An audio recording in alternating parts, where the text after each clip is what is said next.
Chapter 874. Then, she said goodbye to Qin Feng and rushed back to the police station. When she thought that Qin Feng was going to stay in Zhongchuan City for a while, she felt an inexplicable joy in her heart. She was bored alone in Zhongchuan City, and now, she finally had someone she knew. The group left in a grandiose manner. Even after a while, Ma Xinxin was still in a daze. Ma Xinxin was a stage for enrich martial artist, and she knew that martial artists were much stronger than ordinary people. She also knew that Qin Feng was the azure dragon of China's 9 dragons. However, Ma Xinxin was still shocked by Qin Feng's strength. Moreover, Qin Feng was only a stage 5 enrich martial artist after he was crippled by the divine dragon. Could a stage 5 enrich martial artist take someone's life easily? This was Ma Xinxin's first time witnessing such a thing. Xinxin, don't just stand there. Help me check if there's any movement from Rao Sherman. Qin Feng knew that Ma Xinxin was scared out of her wits, so he tried to distract her with the matter of the singer. Ma Xinxin lowered her head in a daze. She took out her phone and logged into her newly created Weibo account. She almost peed her pants when she opened the Weibo account. Wow. Qin Feng, this is bad. The video that we uploaded earlier is going crazy. Qin Feng quickly jumped to Ma Xinxin's side and bent down to look at his phone. Their faces were almost touching, and Qin Feng's hand was wrapped around Ma Xinxin's waist. However, Ma Xinxin didn't care about these ambiguous actions. She was shocked by the popularity of the video. It had only been 3 hours since the video was uploaded. The number of views exceeded 100,000. There were more than 10,000 comments. There were more than 5,000 shares. Who's this guy? He's so good at singing. Why haven't I heard of his name before? He should be a newcomer. Even his Weibo account is newly registered. Sure enough, there are experts among the people. I think this song, Because of You, is even better than Rao Sherman's. It's a pity that this man is too ugly. So what if he's ugly? Talent is the true beauty. Ahem. But I have to say, he's really ugly. This man is so confident. He even named himself Zheng Shuai with such an ugly face. Is he trying to say he's handsome? Out of the 10,000 or so comments, more than half of them were discussing Qin Feng's appearance. Qin Feng was so angry that his nose became crooked. Ma Xinxin bent over in laughter when she saw these comments. She felt like she was watching a joke. Ma Xinxin had already advised Qin Feng not to show his face, and not to use the name Zheng Shuai. In the end, Qin Feng didn't listen. Now he was hurt.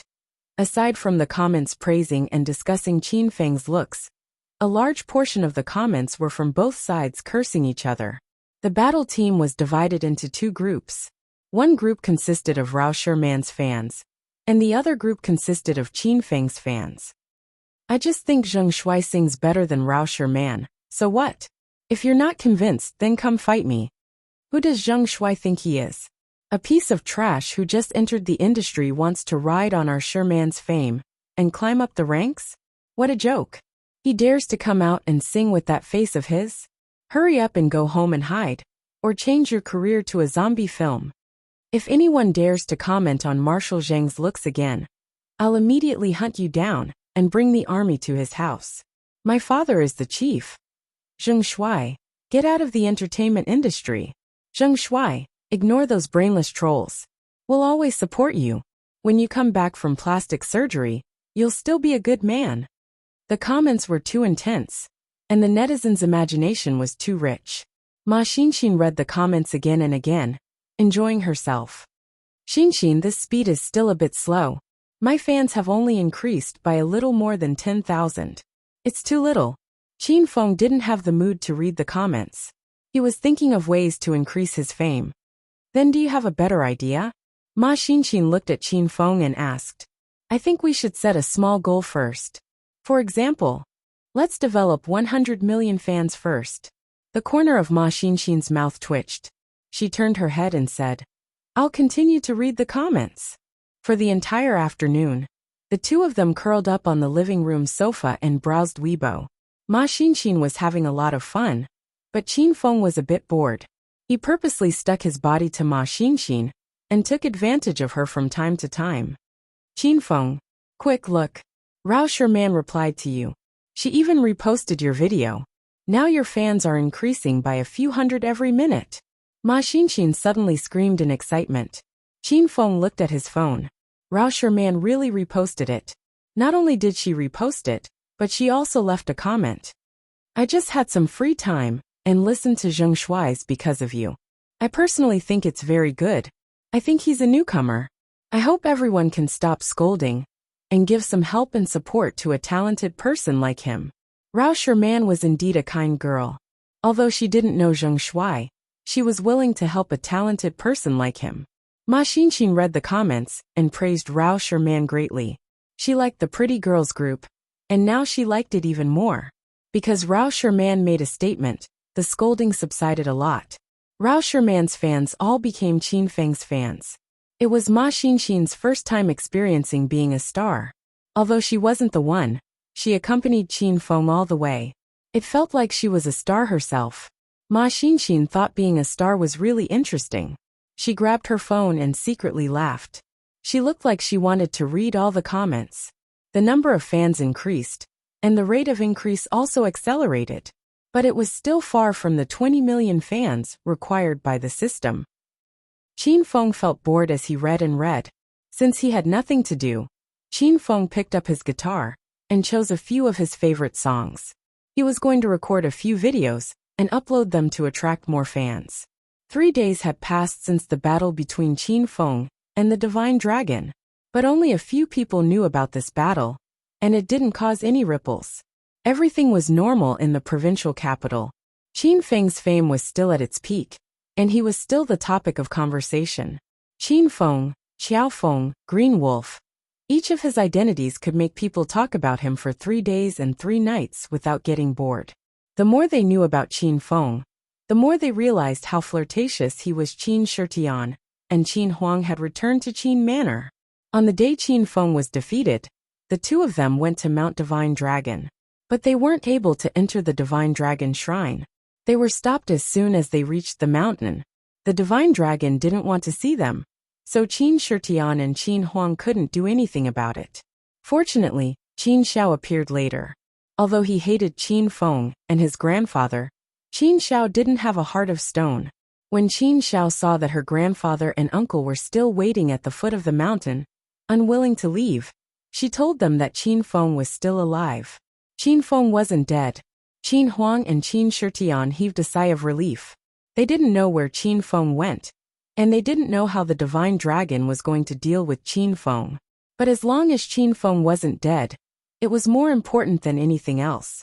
Not only did the provincial capital have a wave of Qin Feng craze, but Qin Feng was the hottest topic in all of China. Especially in the 4 cities of Yin province, Qin Feng had become a familiar name. He turned from a hedonistic young master that everyone looked down on to an inspirational positive example. Many parents wanted to learn from Qin Feng when educating their children. The school's 3 merit students were judged based on Qin Feng's spirit. The only thing missing was Qin Feng's inspirational essays in the language textbooks of elementary and middle schools. If others mentioned Qin Feng from time to time, the women in Hero City would miss him even more. Qin Feng had been gone for 3 days. It wasn't a long time, but those women missed him immensely. Most importantly, Qin Feng's cell phone was turned off after he left Hero City. No matter how hard they tried, they couldn't get through to him. A few of the women even chatted with each other during a meal. They all agreed that Qin Feng had gone out to have an affair with another woman. They even speculated that Qin Feng had assumed a new identity. This was his usual style of flirting with women. The 3 identities he had were enough to explain everything. The construction of Hero City was in full swing, and Qin Feng's group of capable and beautiful women took care of it in an orderly manner. Lin Bei also brought her mother over. Mother Lin had worked hard for most of her life, and now she could finally live a stable and comfortable life. The Yun family also came. Yun Zhe sent a lot of people to help big brother Qin Feng with the construction, and invested a large amount of money to build Hero City. Yun Xiao directly moved into Hero City. She was already engaged to Qin Feng, and Yun Xiao decided that Hero City would be her home from now on, because it was Qin Feng's home. The people from Saint Medic also came to Hero City. Their representative was of course Ren Xiaoyao. Ren Xiaoyao was forced to come here by her family. Ever since Qin Feng visited the Ren family a few days ago, the Ren family had decided that Qin Feng would be their son-in-law. They even threatened Ren Xiaoyao that she could only marry Qin Feng. Otherwise, she would die alone. Qin Feng had left, but everything was developing, and it was developing in a good direction. Qin Feng had already helped the women become martial artists. He even gave them a martial arts secret manual. When the women had nothing to do, they would cultivate together. They had all entered stage 2 inner qi. Lu Wenjing and Zhao Lingxian had even entered stage 3 inner qi. Inside the Divine Dragon Temple, the Divine Dragon stood at the peak of a mountain and looked down at Jindu City. Qin Xiao suddenly walked in. Master. The Divine Dragon didn't look at Qin Xiao. His voice seemed to come from far away. How is Qin Feng now? According to the informant in Zhongchuan City, Qin Feng hasn't done anything. He rented a house and stays in there every day. However, the woman who came to find Qin Feng has become thinner. A hint of doubt flashed in the Divine Dragon's deep black eyes. Thinner? What do you mean? I don't know. That woman was originally very fat, but she became thinner recently. At first, the informant thought that Qin Feng found a new woman. However, according to these days of observation, it wasn't another woman. It was the woman who came to Mount Divine Dragon to find Qin Feng 3 days ago. The Divine Dragon only cared about Qin Feng. As for whether Ma Xinxin was thinner or not, it had nothing to do with him. A hint of dissatisfaction flashed in the Divine Dragon's eyes. He lowered his voice and said, "Tell them to find useful information. Don't worry about that woman." Qin Xiao was so scared that his body trembled. He hurriedly replied, "Okay, I'll give the order now." Chapter 875. When Ma Xinxin woke up, she realized that Qin Feng was famous. Qin Feng, look, your Weibo fans have broken through the 100,000 mark. Ma Xinxin became fatter after a nap. Qin Feng fell in love with this woman's physique. It was as if she was born for Qin Feng. How did I become famous? Did my Weibo fans exceed 100 million? Qin Feng hastily jumped from the sofa to the bed. More than 100 million. Why do you keep thinking about the impossible every day? Your number of fans has exceeded 100,000. It has increased to 100,000 in one night. This is already a miracle. 100,000. Qin Feng shook his head, expressing his dissatisfaction. Ma Xinxin rolled her eyes at Qin Feng. She was completely speechless. As a newcomer, gaining 100,000 fans on the 3rd day of his debut was more than enough to make an average person lose sleep. Ma Xinxin ignored Qin Feng and continued reading the comments. To Ma Xinxin, this was a very interesting thing, because most of the comments were about Qin Feng's ugliness. Ma Xinxin was very happy when she read the comments. God is sure man is right. Everyone should support Zheng Shuai. With his looks, he still has the courage to live, and he dares to challenge the impossible to become a singer. We should learn from him. Apart from other things, Zheng Shuai's voice is very charming. Sigh. Why does Zheng Shuai have to show his face in a video? It's better if he records songs quietly. Maybe I'll fall in love with him. Good job, Zheng Shuai. You're China's big brother Li Ji. Ma Xinxin covered her mouth and giggled from time to time. Her fat jiggled and her breasts bounced. Qin Feng, come here. Someone wants to discuss a business partnership with you. Ma Xinxin became excited again as she read the comments. What partnership? No deal if the appearance fee is less than 5 million. Qin Feng might not be famous, but he was very courageous. Soon, Ma Xinxin's excitement dissipated, and the corners of her mouth curled up. She was laughing so hard that she couldn't breathe. Haha. Qin Feng, there's a plastic surgery hospital. They want you to be their spokesperson. Die. Also this person is from a charity organization. They do charity for the disabled, and they want you to be their ambassador. They want to use your deeds to tell the disabled to live bravely. This event is great. Qin Feng, you should go.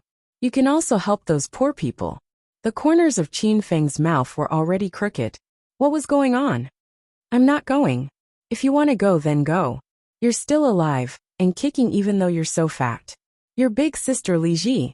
Qin Feng complained. Ma Xinxin hadn't kissed Qin Feng yet, so she regained her previous chubbiness. She got angry and started to yell again.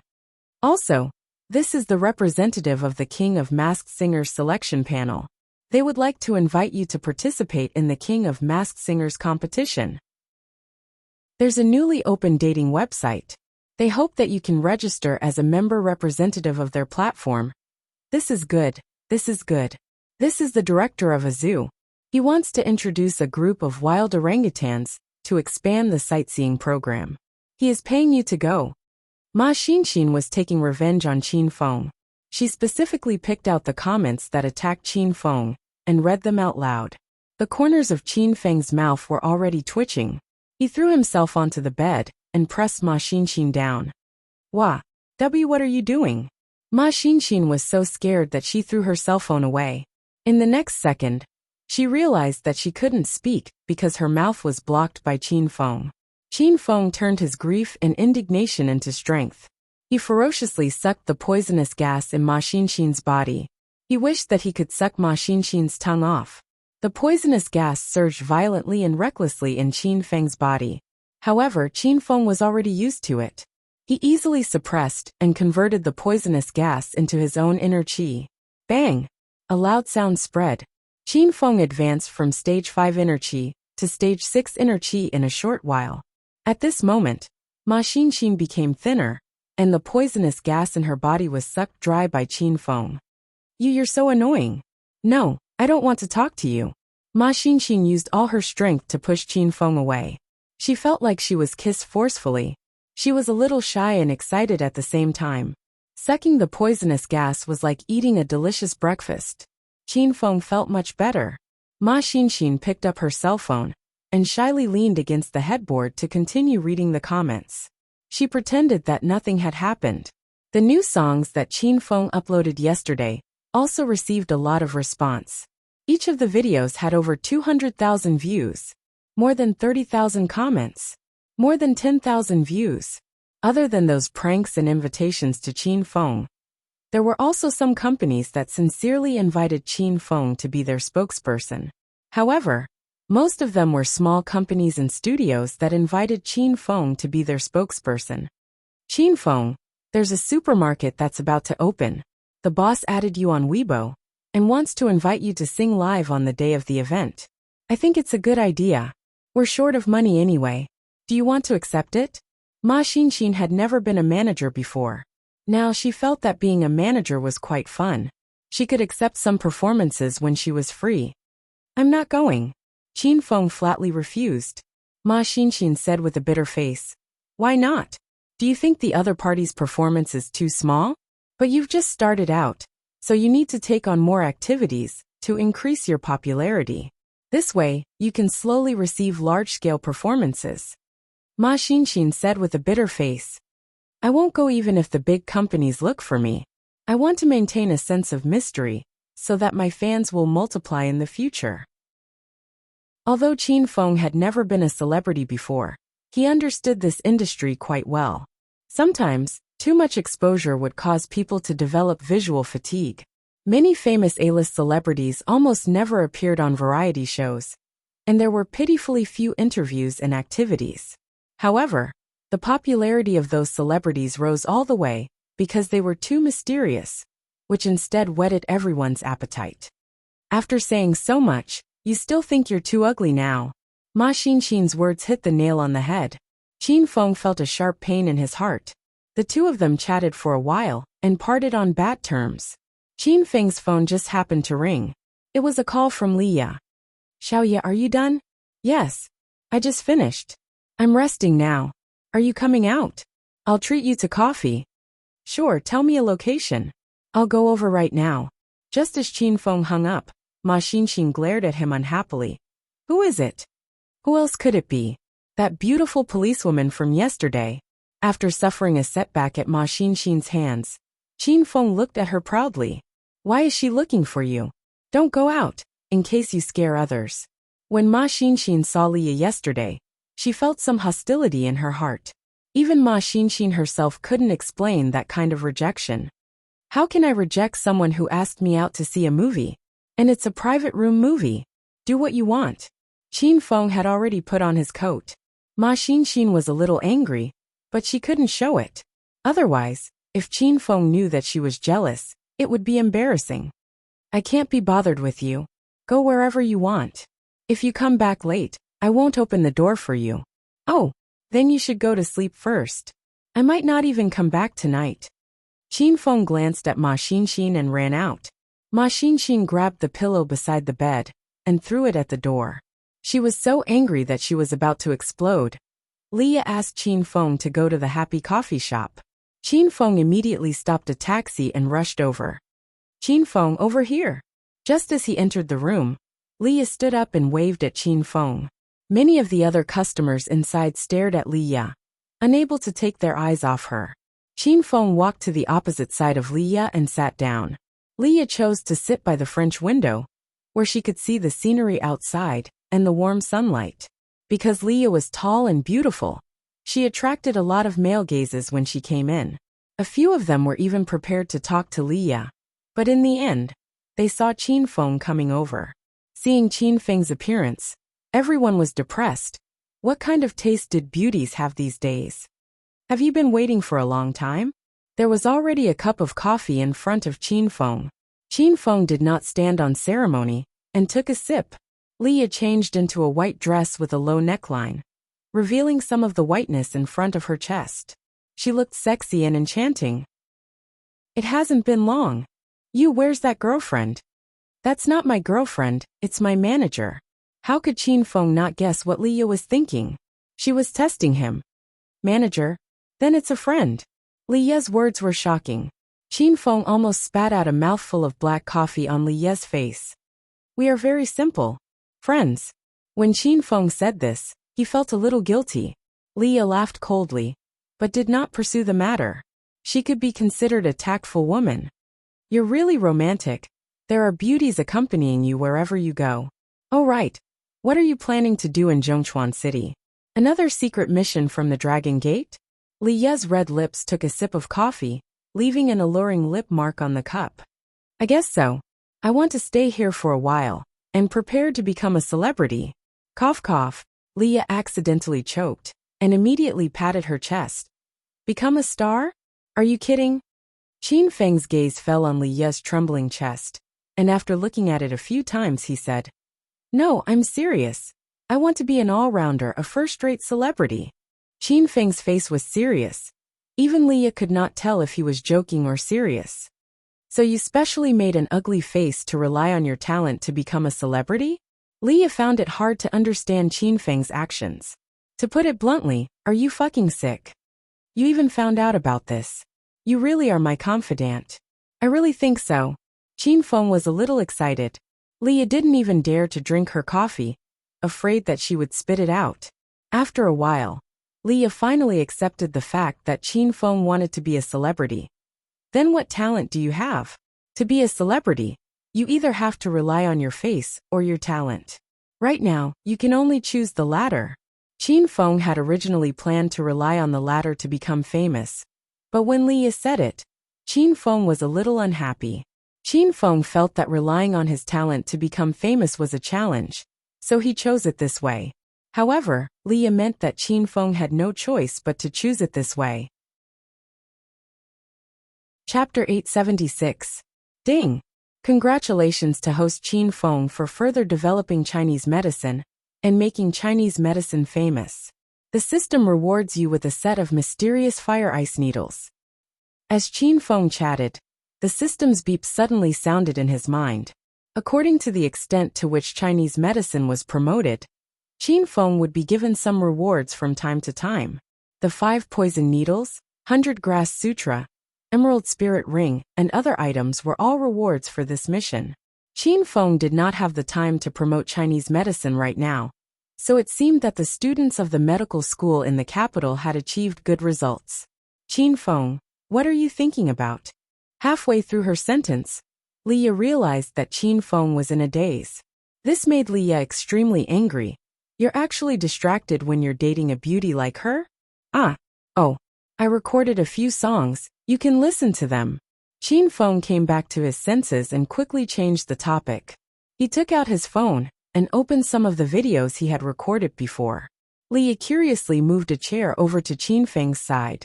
Just as she came over, Qin Feng smelled a burst of perfume. "Listen and see if I have the ability to be a singer." Qin Feng handed the phone over to Leah. Leah's face was full of curiosity. She never thought that Qin Feng would really be developing towards becoming a singer. She put on her headphones and turned on the video. In an instant, Leah was intoxicated, her beautiful eyes flickered, and she gradually became confused, as if her memories had floated back to the past, and she was looking back at the course of her life. Qin Feng did not disturb Leah, and quietly sat at the side, admiring Leah's exquisite facial features and fair long legs.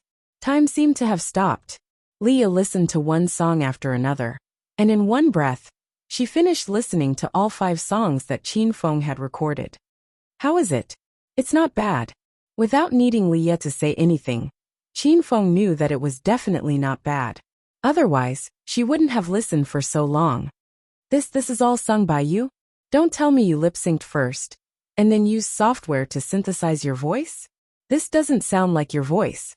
Leah was still a little shocked, and had not completely recovered from her shock. "Where am I going to synthesize it? Do you think I have nothing better to do?" Qin Feng was a little speechless. Leah calmed down for a while, drank a big mouthful of coffee, and then said, "Qin Feng, before I became a police officer, I participated in the Miss Hong Kong competition, and I know a lot of people in the entertainment industry. I can help you promote it." Qin Feng just happened to need someone to help him advertise, and coincidentally bumped into Leah in Zhongchuan City. Qin Feng did not stand on ceremony with Leah. "All right, I'll send you the video now. You can just help me send it to your friends in the entertainment industry when you have time." As for the matter of Qin Feng becoming a celebrity, Leah could not accept it even after a long time. After chatting for a while, Qin Feng brought the topic to Leah. "Don't always talk about me. How have you been lately? Are you comfortable with the work here?" Qin Feng's sudden concern for Leah made Leah extremely happy. "It's all right, I've just arrived. It's normal for me to not be used to it. I'll be fine after a while." "Have you dealt with One-Eyed Dragon and Li Hui?" "We've already interrogated them. They're indeed colluding with the underworld." "Then, we'll go through the legal process." As Leah spoke, she raised her eyebrows. "I have another big case in my hands that gives me a headache." "Tell me about it." Qin Feng took a sip of his coffee and said, "Zhongchuan City has just developed in recent years. Due to its rapid development, the flow of people here is very complicated. Most of them are foreigners, and there are many hidden dangers in the public security area. In the past 6 months, there have been many cases of people going missing in Zhongchuan City. According to the internal statistics of our bureau, 108 people have gone missing in the past 6 months. This number has already attracted the attention of the higher-ups. It just so happened that I rushed over at this time." Leah usually wouldn't talk about work with others, but when she saw Qin Feng, Leah couldn't help but complain. "Missing people?" Qin Feng raised his eyebrows, thinking back to when he was in Acropolis City. Lu Bingbing had also encountered a missing person case. "Is there no clue at all?" Leah pouted. From a capable and experienced policewoman, she turned into a cute little woman. "No, otherwise I wouldn't be worried." Qin Feng was silent for a while, then said, "I suggest you go back to the station and start with One-Eyed Dragon and the others. Maybe there will be some clues." "Them? Why do you say that?" Leah suddenly became serious. "It's hard to say right now. Go back and ask." Qin Feng already had some guesses of his own. "All right, I'll listen to you." Qin Feng and Leah enjoyed an afternoon of sunbathing and drinking coffee. The atmosphere was peaceful.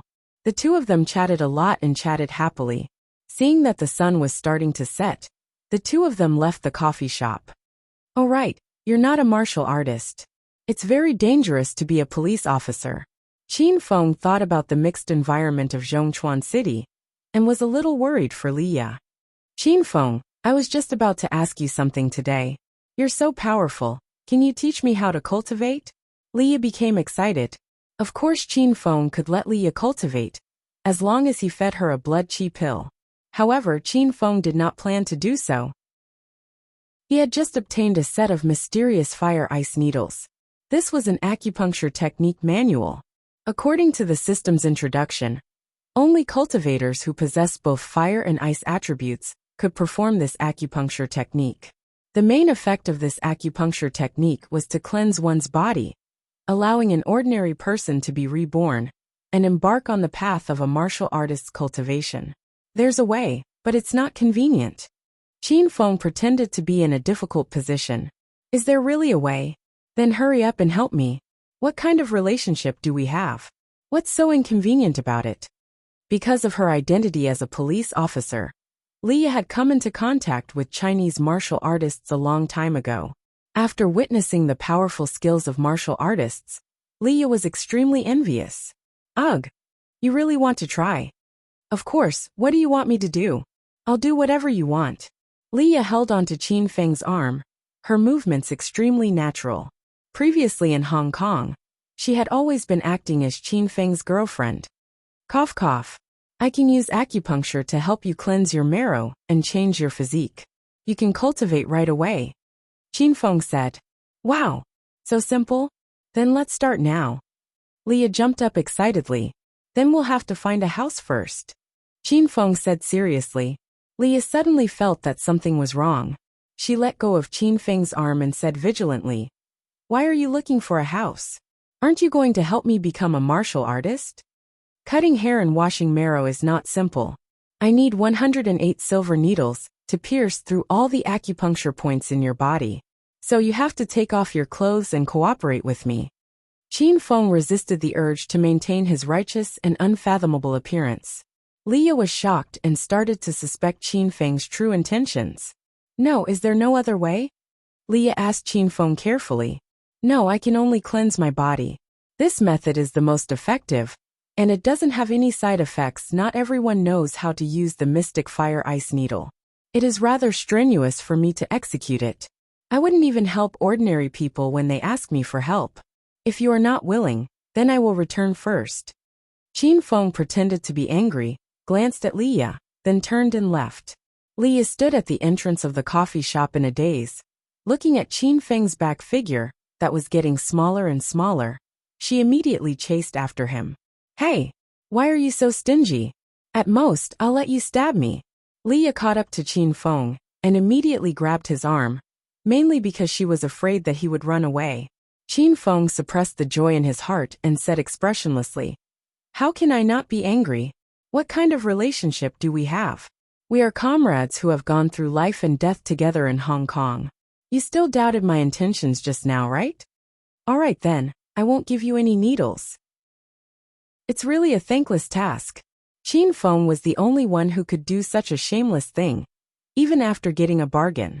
However, Leah had a guilty look on her face. It was obvious that she believed Qin Feng's nonsense.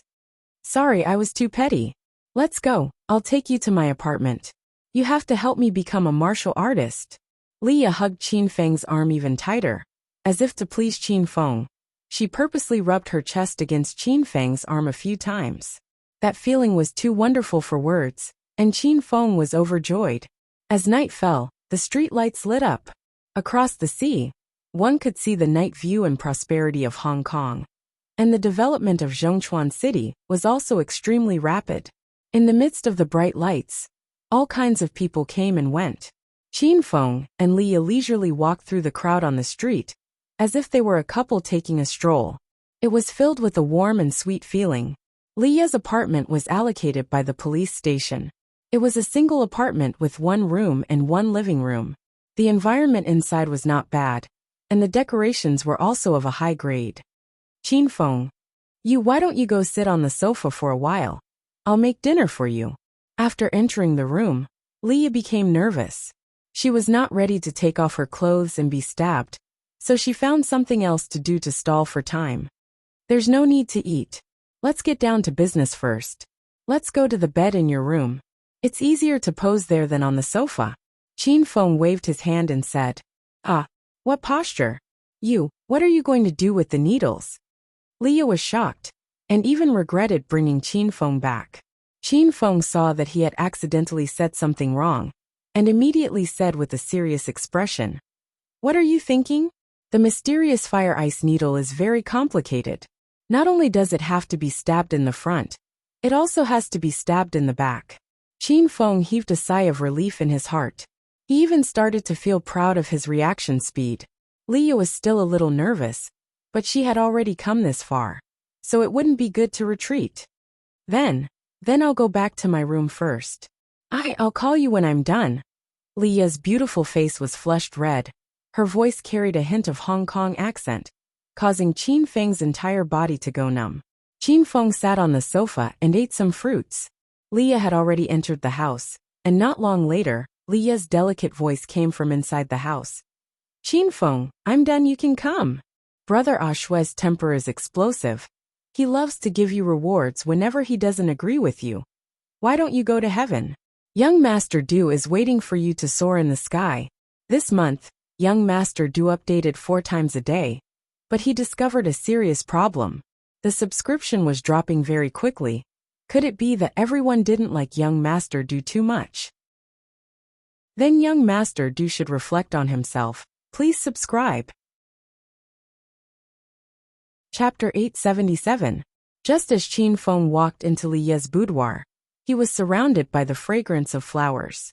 The room was clean and tidy, and there was a double bed.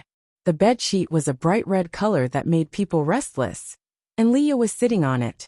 Liya's body was covered with a pure white wool blanket. From the looks of her bare arms, she had indeed taken off her clothes, but there were still black shoulder straps on her shoulders. It seemed like she had not taken them off completely enough. Take off your underwear too. Qin Feng stood beside the bed with an indifferent expression. Liya had been hesitating whether to take off her underwear or not. She didn't think that Qin Feng would ask her to take it off as soon as he entered the room. Must I take it off? You still want to tie your chest. Liya was scared out of her wits. How abnormal was this Qin Feng? Don't ask so much. Hurry up and take it off. I'm helping you become a martial artist. This is a very sacred thing. What are you thinking about? Qin Feng was a little impatient. Liya was too embarrassed to ask any further. She could only bury her head under the blanket and start to take off her underwear. Qin Feng sat on the edge of the bed. On the surface, he maintained a calm expression, but his heart was about to jump out of his throat. A rustling sound came from behind him, tickling Qin Feng's heart. Very quickly, Liya threw a set of black inner body beside the bed. Qin Feng couldn't help but take a few more glances. I'm done. Liya's shy face was boiling hot. Her entire body felt like it was about to ignite. Qin Feng was already on the bed. With a wave of his hand, a cloth bag appeared in front of him. Inside the bag were silver needles of different lengths. Seeing that Qin Feng was well prepared and had a professional posture, Liya's nervousness finally calmed down a little. She started to feel guilty in her heart again. It seemed that Qin Feng really did not think too much about it. But he thought wrongly. Pull the blanket away and lie down. Qin Feng didn't look at Liya. He was afraid that he wouldn't be able to control himself if he did. In order to become a martial artist, Liya had thrown caution to the wind. She clenched her teeth, threw away the wool blanket, and lay on her back in front of Qin Feng. Hiss! Instantly, Qin Feng took a deep breath, and his eyes widened. Liya's figure was perfect. The arc was astonishing. Her skin was snow-white and delicate, and there were circles of red on it. Her calves were as thick as her thighs, slender and straight, and her lower abdomen was flat without any excess fat. Liya had already closed her eyes. She was too embarrassed to open them. If she met Qin Feng's gaze, how embarrassing would that be? Qin Feng looked at Liya's main body a few more times, then picked up a row of silver needles. Whoosh! With a wave of his hand, 6 silver needles fell down and pierced into Liya's delicate skin. The moment his palm came into contact with her skin, Qin Feng felt it was very wonderful. Liya felt it was even more wonderful and couldn't help but cry out. Her coquettishly grumbling with a Hong Kong accent was too alluring. Qin Feng didn't dare to let his imagination run wild. He hurriedly suppressed the fire in his stomach and calmed his chaotic thoughts. Swish, swish, swish. With the rise and fall of his hand, Liya's body was quickly covered with silver needles. This was Qin Feng's first time using the mysterious fire frost needle technique. However, Because he already had the 5 elements needle technique, Qin Feng's acupuncture technique had reached the point of perfection. Rumble! On Qin Feng's right hand, a ball of flame suddenly appeared. This sudden sound startled Leah. She instinctively opened her eyes and exclaimed, "Ah! Your hand is on fire." Stab! Another crisp sound rang out. Qin Feng's right hand was covered in a layer of ice. At the same time, Qin Feng's calm voice rang out, "Don't speak, lie down peacefully." Qin Feng had one hand on fire, and the other on ice. This was the essence of the mysterious fire frost needle. At this moment, Leah completely believed that Qin Feng was really helping her become a martial artist, and did not have any ulterior motives. This miraculous acupuncture technique caused Leah to be dumbstruck. Flames and extreme ice rang out from time to time, and the silver needles that landed on Leah's body alternated between hot and cold. Leah felt as if her body had 2 extremes. One moment it was as if she had entered a hot desert. The next moment it was as if she had fallen into the bitter cold of the North Pole. Leah was still shouting from time to time, but it was a painful sound. The invasion of the ice and flames was not that fun, especially for ordinary people. This was a type of torture, but without torture, how could they achieve the effect of cutting hair and washing marrow? Sit up. After the acupuncture point in front of him was finished, Qin Feng helped Leah up. The skin on Leah's body was too slippery. As Qin Feng touched it, it slipped to other parts a few times. However, Leah did not care about this. She had a pained expression on her face as she fought against the ice and flames in her body. Qin Feng could feel Leah's torment, but he did not divert his attention to admire Leah's body or take advantage of her. Instead, he focused all his attention on the acupuncture, trying to complete the process of cutting hair and washing marrow as soon as possible. Ka-ka-ka. Waves of subtle sounds spread out from Leah's body, like the sound of bones cracking. The effects of cutting hair and washing marrow had already begun to show. A layer of black dirt appeared on Leah's originally white skin. Leah also felt that the meridians and bones in her body were undergoing changes. The changes were very subtle, but also very magical. 10 minutes later, the acupuncture points on Leah's back had also been pierced by Qin Feng. This set of mysterious fire frost needles could be considered to have been completely completed. This was the first time Qin Feng had used such a heaven-defying acupuncture technique. Even though he was currently at the 6th level, he was actually so tired that he was drenched in sweat. "Qin Feng, are you alright?" Qin Feng laid beside Leah, panting heavily. Leah nervously bent over to check on Qin Feng, but Qin Feng stopped her. "Don't move around, sit for another 10 minutes and I'll pull out the needles for you." Leah immediately sat up straight, not daring to move an inch. Qin Feng was lying beside Leah's thigh, and his breath was filled with the fragrance of Leah's thigh.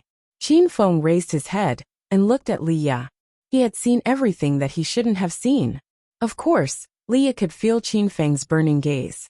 However, when she thought about how Qin Feng was so tired that he was paralyzed in order to help her cut hair and wash her marrow, Leah pretended not to know anything as a reward for Qin Feng. After another 10 minutes, Qin Feng's physical strength recovered a little. Leah's body was completely covered in a layer of filth, as if she was wearing a set of black clothes. These filth were the toxins and filth that had accumulated in Leah's body for more than 20 years since she was born. This was the effect of cutting hair and washing marrow, changing a person's body, and achieving the effect of being reborn. Swoosh, swoosh, swoosh. Qin Feng waved both of his hands. His speed was so fast that it created many afterimages. In less than a minute, all 108 silver needles on Leah's body had been removed by Qin Feng. In an instant, Leah felt as if her entire body was floating, as if she was going to float up. "Hurry up and take a bath," Qin Feng said as he looked at Leah. Leah immediately regained her senses. Just as she was about to get off the bed and go to the bathroom, she realized that she could not move. I don't think I can move." Leah's expression was a little nervous. Could it be that there was a mistake with the acupuncture? This was the first time Qin Feng had used the profound fire ice needle to help someone cleanse their marrow and bones. So he was not sure about Leah's current situation. "Master, The effects of the mystic fire freezing needles are very powerful. They can change a normal person's body into a body suitable for cultivation. The person who was injected with the needles will need to rest for 3 hours to return to normal. It's normal for the body to be stiff and unable to move. Little Pig's voice rang out. Looking at Leah, who was covered in dirt and sitting on the bed, Qin Feng said truthfully, "Xiaoya, you have to sit on the bed for 3 hours before you can move, and then you can cultivate." Leah's expression was shocked. But my body is covered in dirt, the bed sheets are going to get dirty. And these things are sticky, it's so uncomfortable. Qin Feng could not bear to watch any longer. How could the originally white and clean Leah endure being surrounded by dirt for 3 hours? Qin Feng bent down and carried Leah to the bathroom. What are you doing?" Leah wanted to move, but she couldn't. She sat in the bathtub with a nervous expression. "I'll help you bathe, don't think too much." Qin Feng's voice was unquestionable. Before Leah could refuse, Qin Feng had already started to turn on the water, and then helped Leah wash her body. Although Leah could not move, her body's senses were still there. She felt her body being touched by a man, and her entire body was about to burn. The bathroom was filled with an ambiguous atmosphere. Qin Feng was also extremely excited, but he kept suppressing the fire in his belly. How could he lay his hands on a woman he couldn't touch? Qin Feng was obviously unable to do it. After bathing, Leah returned to her previous fair and white skin. At this time, Leah's skin was tender and white. It was as delicate and soft as a newborn baby's, and could even reflect a trace of sparkling and translucent light. Qin Feng was dumbstruck. After regaining his senses, he immediately carried Leah back to the bed. Leah was still sitting, and her waist was a little sore from sitting. Qin Feng placed Leah down, smoothed her hands and feet, and let her lie on the bed. After doing everything, Qin Feng leaned against Leah's bed and looked up and down. Leah's face darkened. She was extremely depressed. Help me cover myself with the wool blanket. What if I catch a cold?" Leah pouted and complained. Qin Feng took the woolen blanket from the side of the bed and moved his body close to Leah's, covering himself and Leah together. The corner of Leah's mouth twitched. If she could move now, she would definitely kick Qin Feng off the bed. You're pissing me off. How did I anger you?" Qin Feng's face was blank, as if he was pretending to be real. "I told you to cover me. Why did you come in?" "I'm also afraid of catching a cold," Qin Feng said seriously. Leah gritted her teeth. She was so angry that she couldn't even speak. She couldn't move now, and Qin Feng was still shamelessly refusing to leave. Leah was at her wit's end. Qin Feng realized that the profound fire ice needle consumed too much energy. Even with his current level of Inner 6, he could barely use this set of needle techniques. After lying on the bed for a while, Qin Feng fell asleep. He tilted his head and directly laid on Leah's chest. Leah's face turned red from embarrassment. She wanted to wake Qin Feng up, but seeing Qin Feng's tired expression, Leah couldn't bear to do so. After an unknown period of time, Leah also fell asleep. As she fell asleep, the two of them hugged each other. Chapter 878. When she woke up early in the morning, Leah was shocked. Qin Feng was sleeping soundly, but he was woken up by Leah's scream. After calming down, Leah remembered what had happened last night. At that time, Leah had watched Qin Feng fall asleep on her and did not care about him. Now Leah could not say anything to Qin Feng. The effect of the mysterious fire ice needle was not bad. After Leah woke up, her body could already move. She felt that there was an additional qi in her dantian, and she could control this qi on her own. Leah successfully stepped into the ranks of martial artists. Before Qin Feng left, he gave her a martial arts secret manual and some pills. However, Leah had just stepped into the first level of inner qi, so Qin Feng suggested that she cultivate for a few more days before considering eating pills to break through. Time flew by like the clouds. In the blink of an eye, Qin Feng had been in Zhongchuan City for more than a week. In the next few days, Qin Feng stayed in the house to record videos and upload them. With Rao Sherman's help and Li's publicity, Qin Feng's fame had increased by more than 10 times. Qin Feng, Another entertainment company wants to sign you. Are you going? Ma Xinxin had been extremely busy these days. She was browsing Weibo, reading comments, posting videos and selectively replying to some content. She was simply about to be nurtured into a qualified manager by Qin Feng. No. Qin Feng's voice came from the bathroom. He was taking a shower. These days, Qin Feng's Weibo fans had already broken through the 1 million mark. The total number of comments on all the videos had been checked over 100,000. Qin Feng's Weibo had gone crazy. More and more companies were looking for Qin Feng to cooperate with. This time, it was a serious entertainment company. The companies were of different sizes and backgrounds. This time, Qin Feng was really popular. However, Qin Feng still maintained a low profile. He was determined not to sign a contract, show his face, or participate in any interviews or activities. Qin Feng, this entertainment company is very famous in the mainland. The beautiful girl group is currently signed under their company's name. This is the third time they've asked you out. Do you want to think about it again? Don't you want to break through 20 million fans? If you sign a contract with this company and let them publicize it, you might really be able to meet your expectations. Qin Feng walked out of the bathroom with a towel wrapped around his body and was drying his hair with it. What company? Qin Feng asked casually. Starlive Media. The headquarters is in the capital. Now the person in charge of the branch in Zhongchuan City is asking you. Why don't we go and have a look? You have nothing better to do anyway. Ma Xinxin had heard of Starlight Media, which was a company opened by Yang Qian, the son of the Yang family, one of the 4 big families in the capital. It was still very famous in the entertainment circle. Starlight Media? That sounds familiar. Who's the head of the capital? Qin Feng raised his eyebrows. One of the 4 young masters, Yang Qian. No wonder it sounded so familiar. When Rao Sherman and Zhang Kuku went to Provincial Capital University for a concert, Yang Qian and Lu Shu had the idea of seducing the 2 women. At that time, Yang Qian mentioned the Starlight Media Company. So it's my little brother's company. Then how can I go? I'll lose face. Qin Feng flatly refused and continued to dry his hair. The corner of Ma Xinxin's mouth twitched. She didn't know that Qin Feng had subdued the capital's 4 young masters, so she thought Qin Feng was bragging again. Seeing Qin Feng's resolute attitude, Ma Xinxin was at her wits' end. In just a few days, Qin Feng had rejected no less than 20 entertainment companies' invitations. Ma Xinxin could only do as Qin Feng said.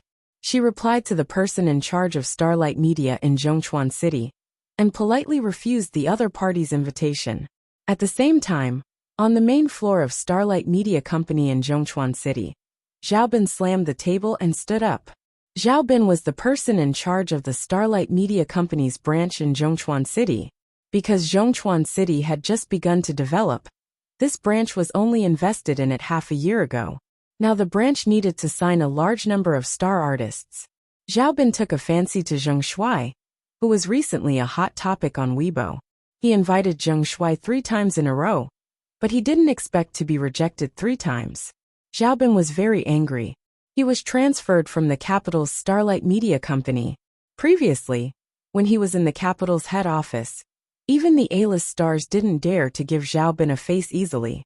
Now a newcomer who had just become famous dared to throw Zhao Bin's face? Fei, come to my company.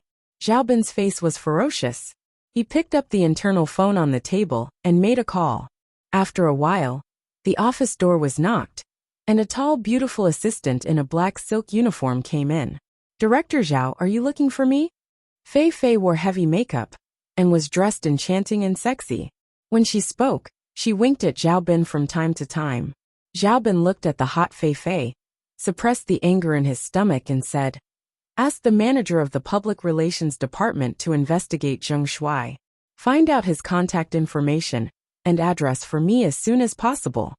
Fei was slightly stunned and asked, "Director Zhao, the Zheng Shuai you mentioned, is he the singer who has become popular recently?" "Yes. It's that guy who doesn't know the immensity of heaven and earth. He dared to throw my face. I'll let him know my power." Zhao Bin was furious. Fei walked to Zhao Bin with cat-like steps, touched Zhao Bin's chest with a pair of jade-like hands, and said in an ambiguous voice, Director Zhao, why are you so angry? He's just a newcomer. It's normal for him to be ignorant. I'll go to the public relations department to investigate that guy later. I'll teach him a lesson then. After Director Zhao cursed a few times, the anger in his heart dissipated a lot. Looking at Fei Fei, who took the initiative to throw herself into his arms, Xiaobin turned over and directly pressed Fei Fei on the desk. You little vixen, looks like I didn't feed you enough last night. I'll let you have a good time today. Xiaobin converted the remaining anger into evil fire and pressed it on Fei Fei's body in full swing. The office was loud and clear. Some employees who wanted to report to Xiaobin quickly retreated. They were used to this kind of passion in the office. The entertainment industry was chaotic. Qin Feng's popularity grew higher and higher.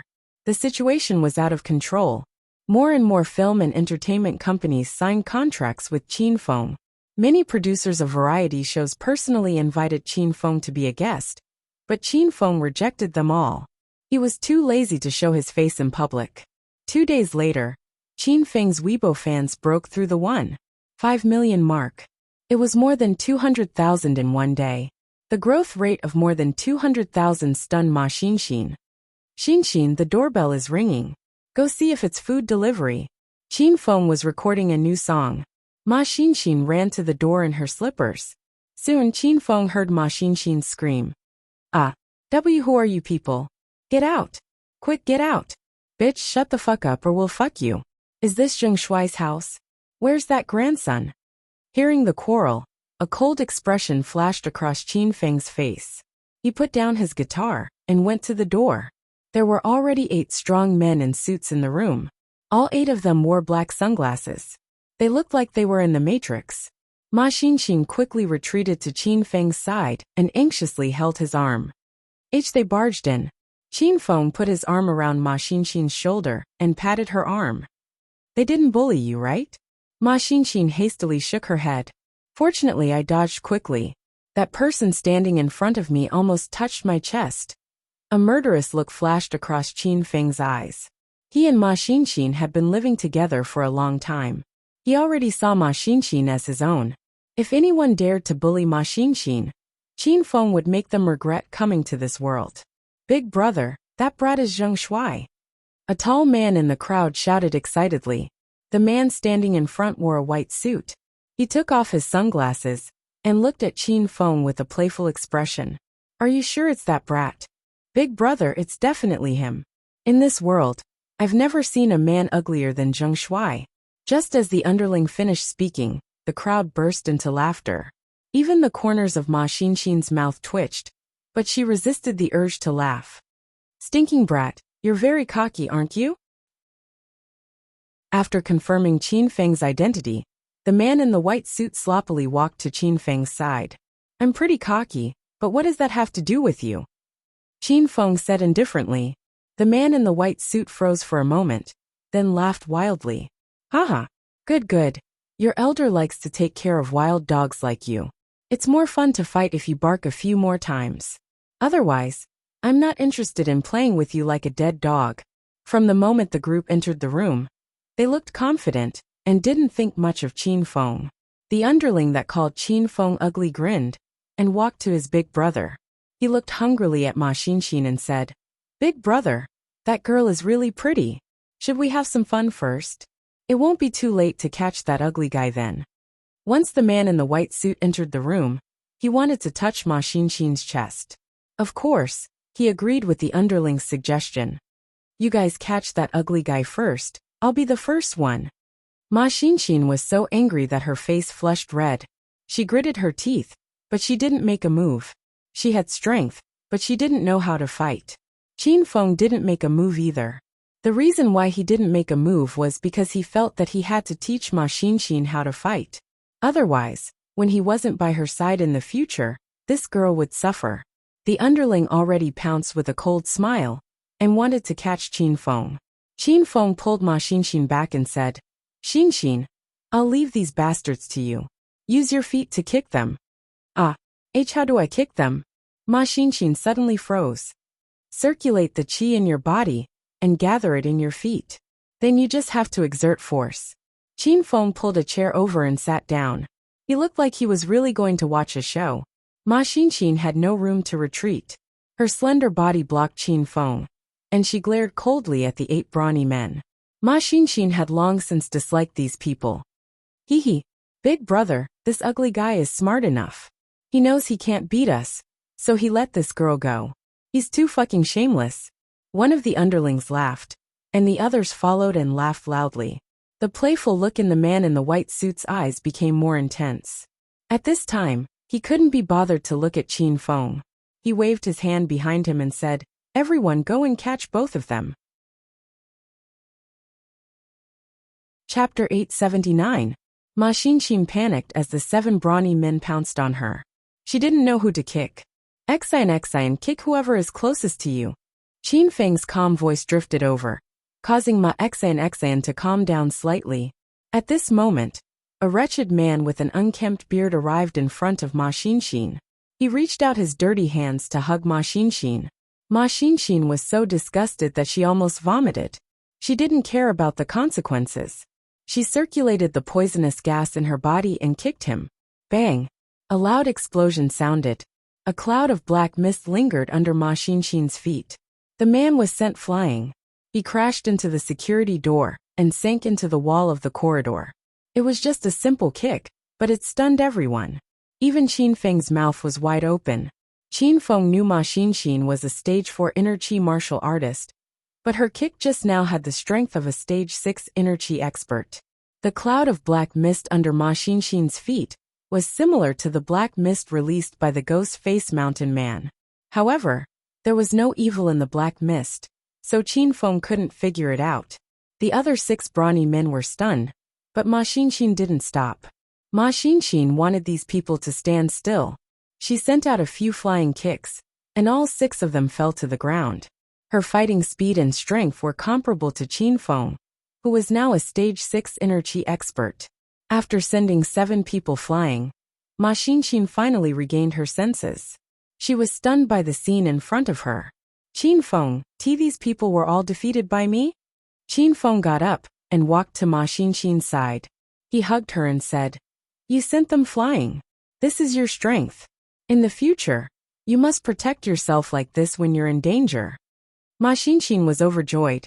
It turned out that beating people up was more enjoyable than watching Qin Feng beat people up. She tightened her body in Qin Feng's embrace and felt a warm feeling in her heart. The man in the white suit was the only one left standing in the room. He was drenched in cold sweat, and the white shirt under his suit was completely soaked. "Who sent you?" Qin Feng's voice was cold. The man in the white suit was so scared that he trembled all over.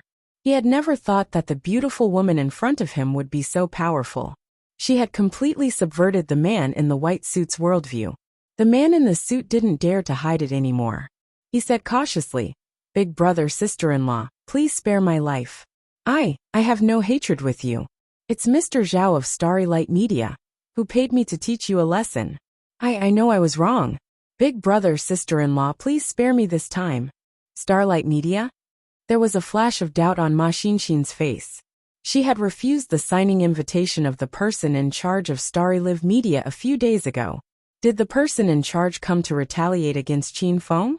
Wasn't this man too petty? "Is what you said true?"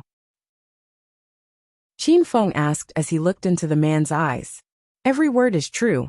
If I dare to lie to big brother and sister-in-law, I will be struck by lightning." The man in the white suit swore an oath. With Qin Feng's current skills, he was very good at reading people. Qin Feng could tell that the man in the white suit was telling the truth. Ma Xinxin was so angry that her face was cold. She couldn't wait to kill Starry Live Media and beat up Mr. Zhao.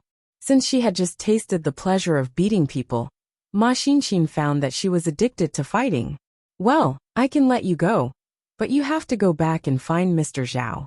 You will give me back what he asked you to do to me." Qin Feng said, Okay, I know. I will take people to avenge Big Brother now." The man in the white suit immediately turned to run. Just as he was halfway there, Qin Feng's icy voice sounded. "Don't be in such a hurry to leave. You messed up my house, broke my door, and broke 2 tiles. Are you going to leave just like that?" The man in the white suit quickly ran back. He had been in the underworld for so long, and he was still very sensible. Big brother, this is all the cash I have. I don't know if it's enough. Qin Feng took a stack of red bills and roughly glanced at them. There were about 2,000 bills, which made Qin Feng very unhappy. Big brother, don't worry. My little brother still has. Seeing Qin Feng's face turn cold, the man in the white suit was so scared that he quickly searched the wallets of his little brothers.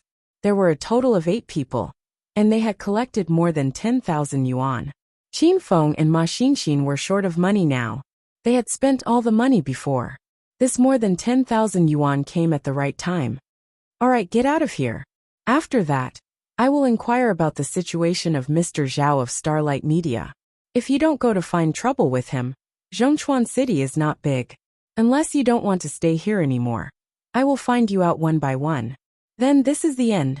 Boom. As soon as Qin Feng's voice fell, a flame suddenly ignited over the room. The man in the white suit felt that the temperature around him suddenly rose several degrees. The flame was raging and floating in the air. It would not move. He was so scared that he almost peed his pants. Big brother, I will definitely find that guy surnamed Zhao. I will go now. A group of people came in a mighty manner and left in a sorry state. Ma Xinxin breathed a sigh of relief. Looking at the door that was split in half, she said with a bitter face, Qin Feng, our door is gone. Qin Feng threw the 10,000 yuan he had just swindled to Ma Xinxin and said, It's okay. Call a master and find another one. Qin Feng and Ma Xinxin had been poor recently. Seeing so much money, Ma Xinxin's eyes went straight. She grabbed the money in her hand and hid it somewhere. Don't take all the money away. Leave some for me. Qin Feng went to wash his hands and found that all the money was gone. Ma Xinxin rolled her big black eyes and said, No money for you. What do you want money for? I'll take care of your food and drink. If you take the money, who knows where you'll go? Last time Qin Feng helped Li Ye with acupuncture, he slept at Li Ye's house. Because he did not return all night, Ma Xinxin still remembered it. She had to keep a close eye on Qin Feng, and could not always let him go out and mess around. Ma Xinxin suddenly became a little miser. Qin Feng was speechless. The man in the white suit and the others had already arrived at Starlight Media's company. In the company's main floor, Xiaobin had just gotten up from Fei and was putting on his clothes. By the way, Fei, how's the matter I asked you to do? After enjoying himself, Xiaobin thought of business. Fei pulled up her pants and walked to Xiaobin's side. She sat on Xiaobin's lap and said, Director Zhao, don't worry. I contacted a group of gangsters early in the morning to cause trouble for Zheng Shuai. It's about time to come back. Xiaobin had been suppressing his anger these days. He was actually rejected by a newcomer. Hearing that everything had been arranged, Xiaobin felt refreshed. Good job. When that brat is brought over, I'll slap him a few more times and let him know who I am. Bang! The door to the boss's room was suddenly kicked open, causing Fei to jump up from Xiaobin in fright. Xiaobin was about to curse when Fei shouted in surprise. Director Zhao, speak of the devil. These are the people I found to teach Zheng Shuai a lesson. After finding out who they were, Xiaobin suppressed the anger in his heart. He quickly scanned the crowd, but didn't find Zheng Shuai. Where's Zheng Shuai? What are you doing? I told you to bring people here. But where did they go? Xiaobin pointed at the man in the white suit and roared. The man in the white suit and the 7 lackeys behind him had cold expressions. They didn't say anything and charged at Xiaobin. You son of a bitch, you dare to yell at me? I'll let you know what kind of place this is. Beat this bastard to death. If it weren't for him, would we have been beaten into this state? 8 people had already surrounded Xiaobin. Before Xiaobin could even react, he was kicked to the ground. However, the fighting didn't stop. This group of people vented all the anger they had suffered at Qin Feng's hands onto Xiaobin. They stomped on him until the whites of his eyes rolled back. What are you doing? Hurry and stop. Fei finally came back to her senses. She was scared half to death by the scene in front of her. She still didn't understand the situation. Why were these people beating Director Zhao? Everyone ignored Fei's shouts and continued to stomp on Xiaobin. At first, Xiaobin was still screaming, but later on, he seemed to have been knocked unconscious and didn't even scream. Enough! Retreat! Looking at Xiaobin, who had closed his eyes and was spitting white foam, the man in the white suit felt that it was about time. If they continued to fight, it would be troublesome if someone died, so he left with everyone. These people came fiercely and left quickly. If the office wasn't a mess and Xiaobin was lying on the ground half dead, Fei Fei would have thought that everything was an illusion. Fei Fei ran to Xiaobin's side and called him a few times, but there was no response. Fei Fei quickly took out her phone and called for an ambulance. Qin Feng didn't know about this when the people in the white suit finished their work. Qin Feng was recording a song in his room when Leah called him. What's wrong, Xiaoya? Qin Feng, One-Eyed Dragon and Li Hui are missing. Leah's tone was anxious. Missing? Did they break out of prison? I don't know the specifics. I was going to investigate, but I was suppressed by the higher-ups. I suspect that there's someone behind One-Eyed Dragon and Li Hui. Leah was now the director of the Central Chuan City's Public Security Bureau, and there were still people who could take them away under her nose.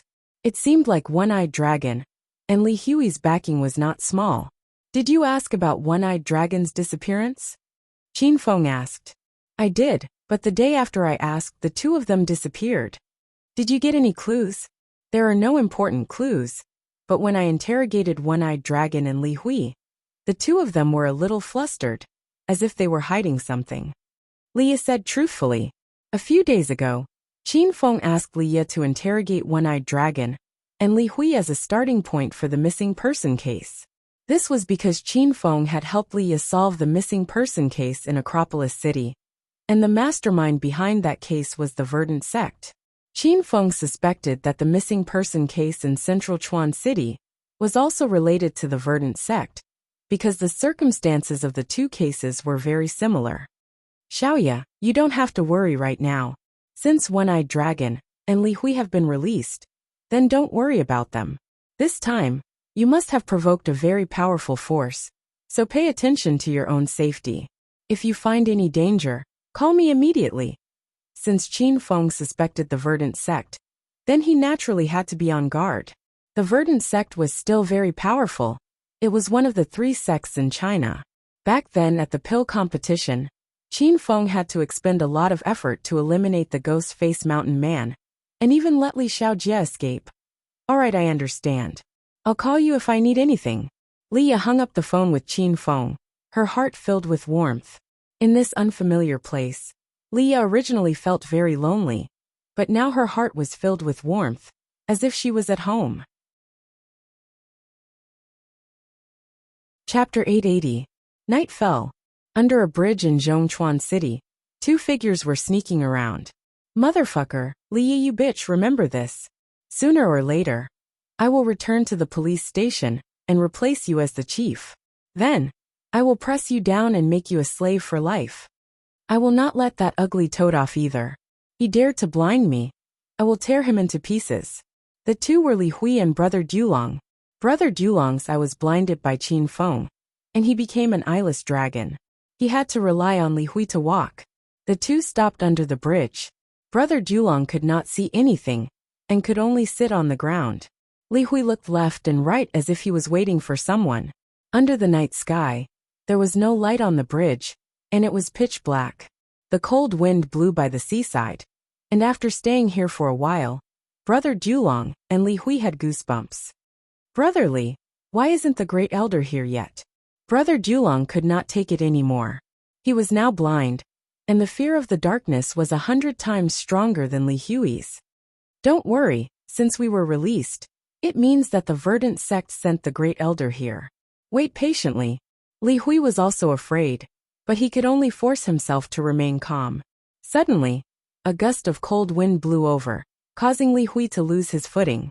He retreated to the bottom of the bridge to stabilize himself. Brother Dulong was so scared that he started to scream. His courage was even smaller than a girl's. The cold wind receded, and a man wrapped in black robes stood on the bridge, as if he came out from the ground. Li Hui forced himself to remain calm, but his voice was still trembling. Is it elderly? The man in black raised his head, revealing a young face. If Qin Feng was here, he would be able to recognize this young man. It was Li Xiaojie who was dissected 3 times by Qin Feng. I am the new elder of the verdant sect, Li Xiaojie. The sect has set their eyes on the development of Zhongchuan City, so they sent me to guard this place. You guys just need to listen to my orders, understand? Li Xiaojie's voice was ice cold, as if it came from hell. Brother Dulong trembled in fear. Li Hui quickly replied, Understood, understood. We will follow Elder Li wholeheartedly. Big Brother Lone Dragon and Li Hui had colluded in the underworld and controlled the underground forces of Zhongchuan City. Big Brother Lone Dragon would usually let his subordinates dress up as beggars and go around begging. He would also collect protection fees in some important territories. With the development of Brother Dulong and Li Hui, the Verdant sect looked for them. The Verdant sect had their eyes on Zhongchuan City because it was a newly developed city with all sorts of people mixed in. It was a good place to kidnap people for experiments. Brother Dulong and Li Hui had been working with the Verdant sect for the past 6 months.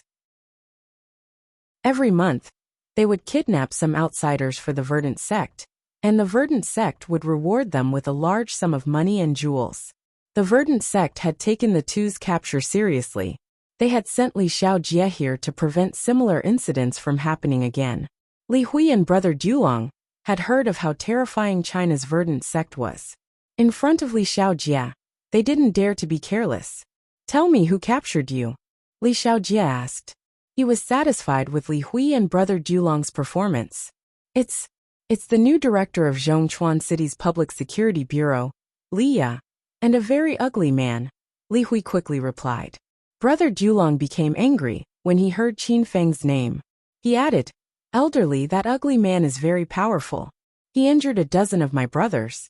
Later, Brother Li brought a dozen police officers to capture him, but they were also beaten up by him. A trace of contempt flashed across Li Xiaojie's eyes. In his opinion, Zhongchuan City was just a new city. How powerful could there be? Li Hui and Brother Dulong were only powerful in the eyes of ordinary people like them. Alright, I'm here to build a branch of the Verdant sect. After I'm done with the construction, I'll avenge you. Follow me for the next few days, and cooperate with me on my mission. Li Xiaojie didn't put Li Ya and Qin Feng in his eyes.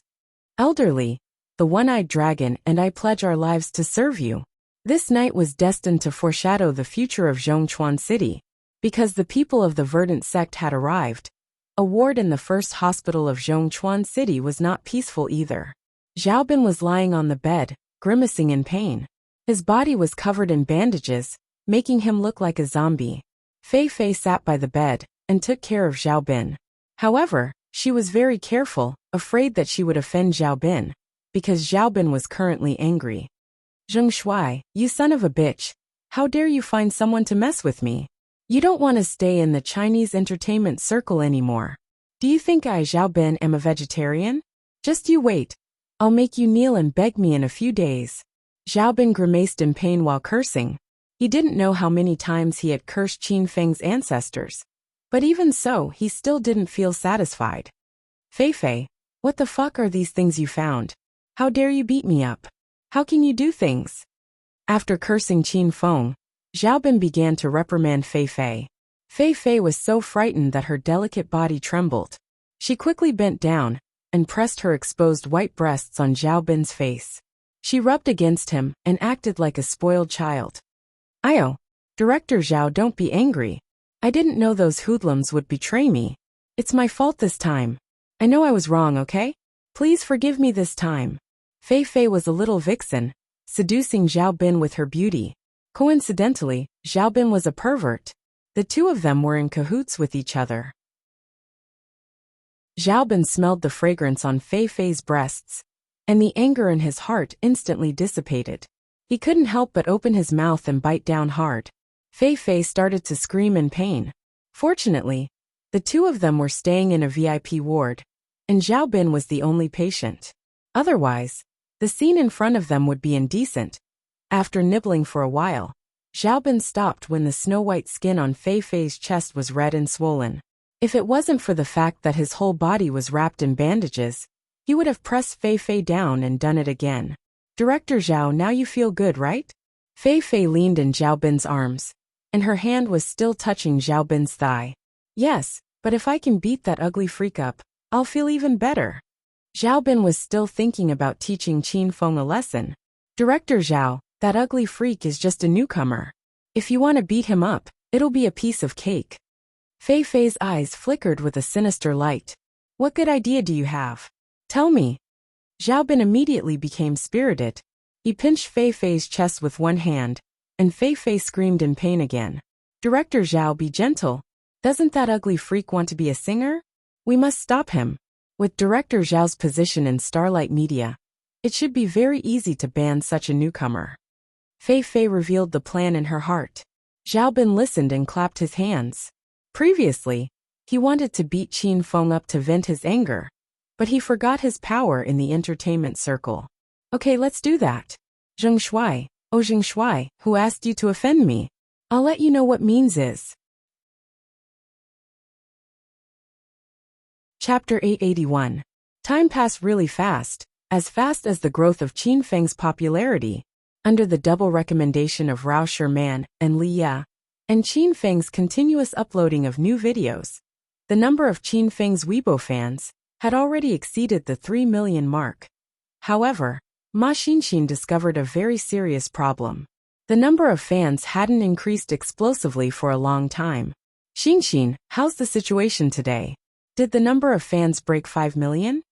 Qin Feng was still very motivated recently because the number of fans was getting closer and closer to the system's limit of 20 million. Ma Xinxin grimaced and complained. I don't know what's going on, but the number of fans has been increasing very slowly these past 3 days. It seems to be stuck at the 3 million point. Qin Feng took Ma Xinxin's phone and looked at it. As expected, the number of fans hadn't increased greatly for a few days. This sudden situation was a bit strange, and Qin Feng couldn't understand it. Is it because I haven't sung well recently? Qin Feng asked. Ma Xinxin shook her head like a rattle drum. Definitely not. I'm the first listener for every song you upload. I feel that the more you sing, the better you get. Every song has a unique flavor, and you completely beat a large number of popular singers now. Hearing Ma Xinxin's words, Qin Feng was even more puzzled. Then what's going on? Is everyone jealous of my handsomeness? Are they purposely not following me? I don't understand either. This happened so suddenly that I was caught unprepared. Ma Xinxin looked aggrieved.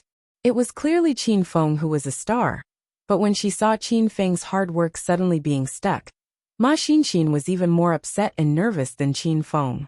Just the number of fans hasn't increased? How are the comments, reposts, and likes? Qin Feng continued to ask. Ma Xinxin's expression changed, and she hurriedly looked at the data related to the comments. She had been staring at the number of fans these days, and forgot to pay attention to other things. Very quickly, Ma Xinxin's expression became more and more disappointed. She discovered that the other data also didn't increase. It was as if Qin Feng had been forgotten by the large number of fiery loyal fans overnight. The 3 newly uploaded songs only have 200 comments so far, but there are quite a lot of reposts, more than 100,000. Where are the songs that I uploaded earlier? Ma Xinxin suddenly realized a problem. Previously, in order to promote Qin Feng, she had posted recordings and videos on various popular video websites and apps. The results were great, but now those recordings and videos had been deleted. Even the previous comments were gone. They're all gone. This is a bit strange. Qin Feng frowned. He already felt that something was wrong. As the daughter of a wealthy family, Ma Xinxin's vision was not low. She quickly thought of a possibility. Qin Feng, I think you've been blacklisted. Qin Feng was slightly taken aback. In the past, he often heard about celebrities being banned. He never thought that one day, he would be banned from the entertainment industry. Why did you ban me? I didn't upload any unhealthy information. Qin Feng was in a bad mood. He was spreading positive energy. Ma Xinxin hesitated and said carefully, could it be that you're too ugly? Are you afraid of dragging down China's attractiveness, so you were banned? Qin Feng glared at Ma Xinxin and prepared to pounce on her to punish her. At this moment Qin Feng's phone rang. Who is this? The caller was an unknown number. Haha, Zheng Shuai's grandson. How have you been recently? There was a burst of complacent laughter on the other side of the phone. Qin Feng felt that the voice was very strange. Who are you? Haha, you ask who I am. I'm your parent. You want to mix in the entertainment industry? If you don't fucking please me, then you'll have to go to the northwest wind. The person on the other end of the phone was Zhao Bin. These days, he had used all the resources and connections at hand to start to vigorously ban Qin Feng. The videos that were deleted on popular websites and the comments that disappeared were all done by Zhao Bin. Zhao Bin also said that during this time, anyone who dared to cooperate with Zheng Shuai or promote Zheng Shuai would be the enemy of Starry Live Media. Starry Live Media was a giant company in China's entertainment industry who dared to offend them.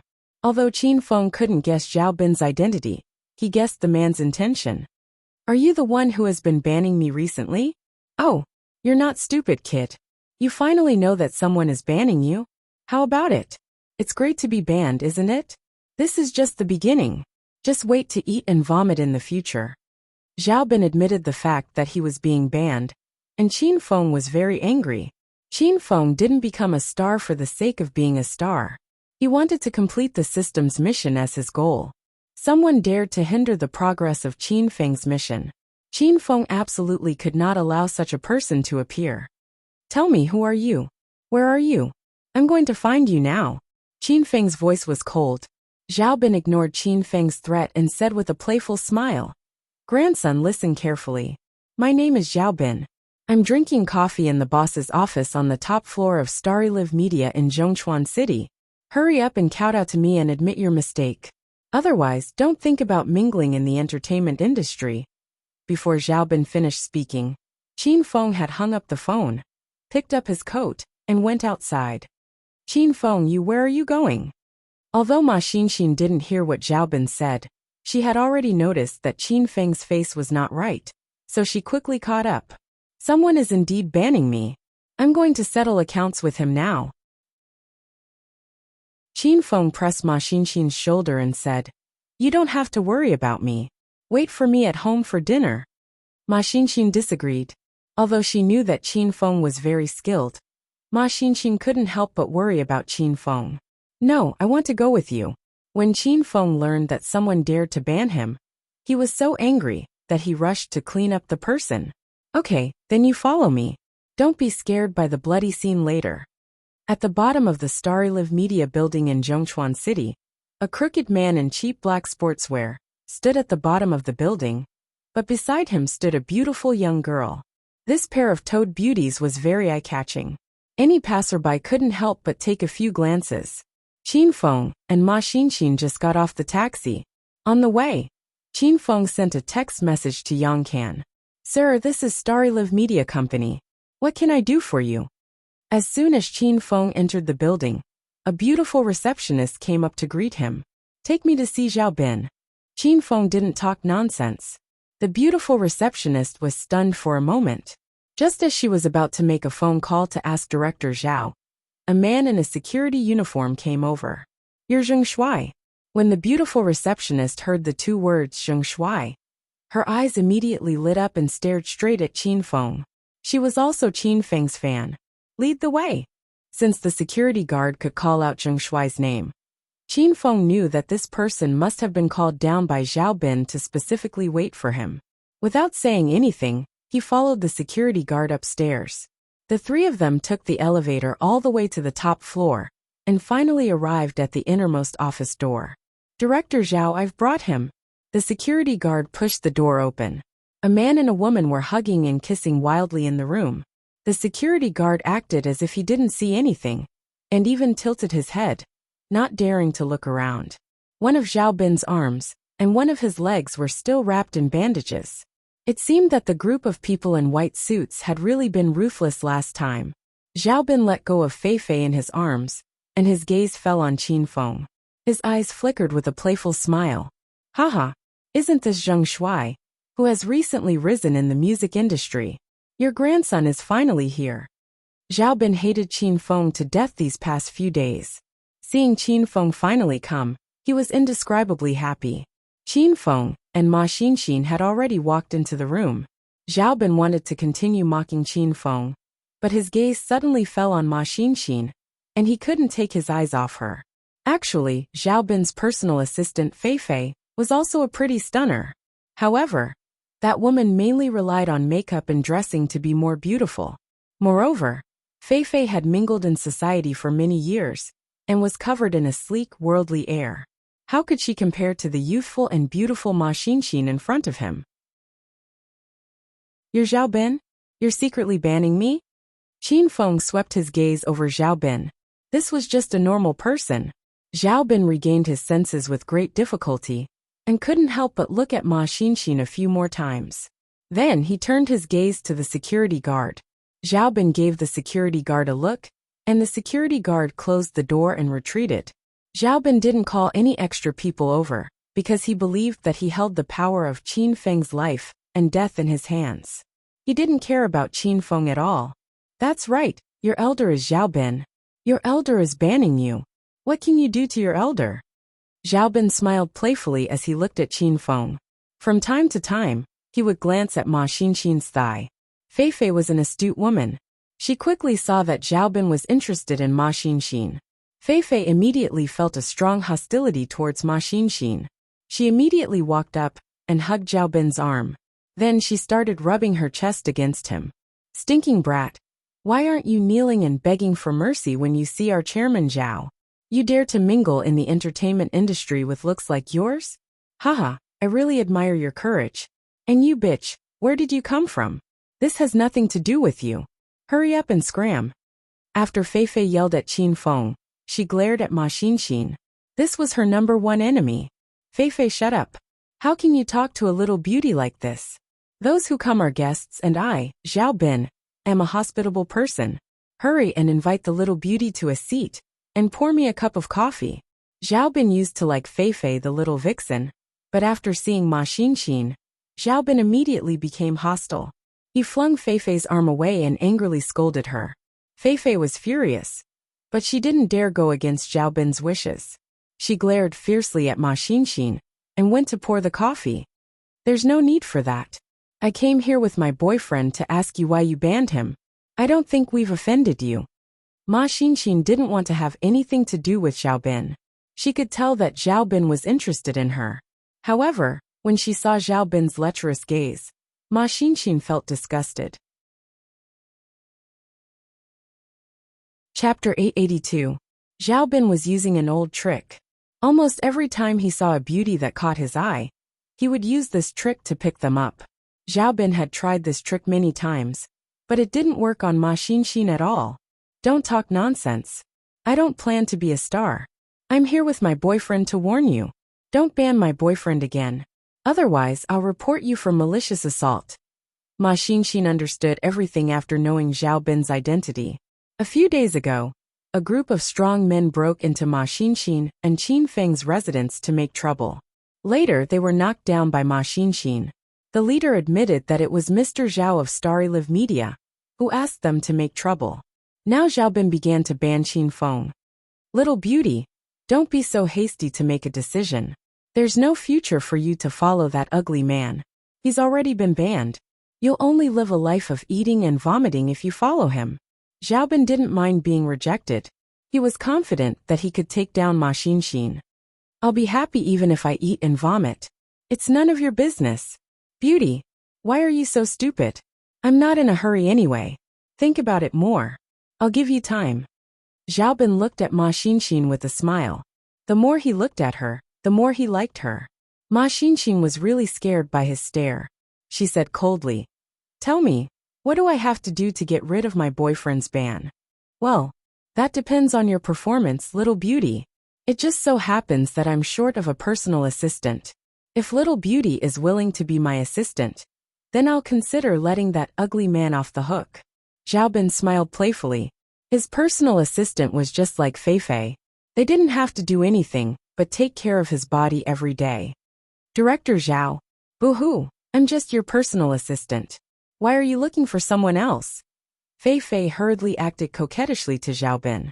She used to act coquettishly all the time. However, after Ma Xinxin appeared, Xiaobin felt disgusted when he saw Fei Fei. Shut up. If you talk any more nonsense, get out of here. Xiaobin directly interrupted Fei Fei's words. Fei Fei was so scared that she didn't dare to speak anymore. Ma Xinxin wasn't stupid. Of course, she understood what Xiaobin meant. However, she wouldn't agree to Xiaobin's request even if she was beaten to death. This was also because Xiaobin's identity was special, and he held the power of life and death in Qin Feng's star path. Otherwise, why would Ma Xinxin talk nonsense with him here? He had already sent Xiaobin flying with a few kicks, just like how he had dealt with the man in the white suit. Little beauty, have you thought about it? Don't worry. If you follow me, I guarantee that you'll have a good life in the future. You'll get whatever you want. Seeing that Ma Xinxin wasn't saying anything, Xiaobin impatiently asked. Qin Feng's patience had long since run out. He didn't wait for Ma Xinxin to speak and interrupted Xiaobin. Cancel the move to ban me right now, and I can let you feel a bit better. Xiaobin was slightly taken aback. As if he had heard the funniest joke in the world, he suddenly burst into laughter. Haha, are you kidding me? How dare you threaten me at a time like this? Sure enough, he's a newbie. He doesn't even know the division of power in this industry, yet he dares to come out. You should go back and drink milk for a few more years before coming out. From beginning to end, Xiaobin didn't look Qin Feng in the eye. The moment he opened his mouth, he mocked Qin Feng. Fei Fei had just suffered a setback, so she immediately ran over and hugged Xiaobin's arm. She had a pitiful expression, as if she was deeply afraid that Xiaobin really wouldn't want her. Director Zhao, this kind of person's appearance is destined to be a stinking beggar. Who does he think he is? He's simply polluting the air in our office. What right does a frivolous woman like you have to criticize Zheng Shuai? Ma Xinxin usually stayed at home with Qin Feng, and often joked that Qin Feng was too ugly. However, Ma Xinxin was only joking. Moreover, she only allowed herself to joke about this. Every time other people said Qin Feng was ugly, Ma Xinxin wanted to beat them to death. Fei Fei was so angry that her chest was about to explode. Her heavily made-up face became bitter and unkind. You little bitch, you're pretending to be pure in front of your old lady? Your old lady will beat you back to your original form. Fei Fei had long since disliked Ma Xinxin. She extended her claws to dig at Ma Xinxin's face. However, Ma Xinxin was no longer the Ma Xinxin of the past. Ever since Qin Feng taught her to fight, Ma Xinxin's hands had been itching to fight, but she couldn't find anyone to practice with. Now that Fei Fei took the initiative to deliver herself to her, Ma Xinxin wasn't going to be polite. Slap! Before Fei Fei's sharp nails could touch Ma Xinxin's face, a crisp sound was heard. Ma Xinxin angrily slapped Fei Fei's face. Half of Fei Fei's face swelled up. Fei Fei was stunned. She stared at Ma Xinxin in disbelief. Then Fei Fei started to scream strangely. She pounced at Ma Xinxin like a madwoman. You little bitch, I'm going to disfigure you. Slap.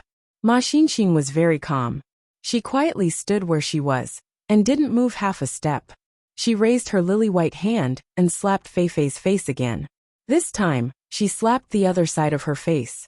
When she slapped down, Ma Xinxin's hand was stained with a layer of foundation. This disgusted Ma Xinxin. Slap, slap, slap, slap. Since she started, Ma Xinxin couldn't stop. It was as if she was affected by Qin Feng.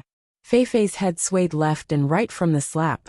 The foundation could be seen flying under the sunlight. Fei Fei's screams filled the room. Ma Xinxin stopped slapping Fei Fei when she was tired. Fei Fei's face was swollen like a pig's head.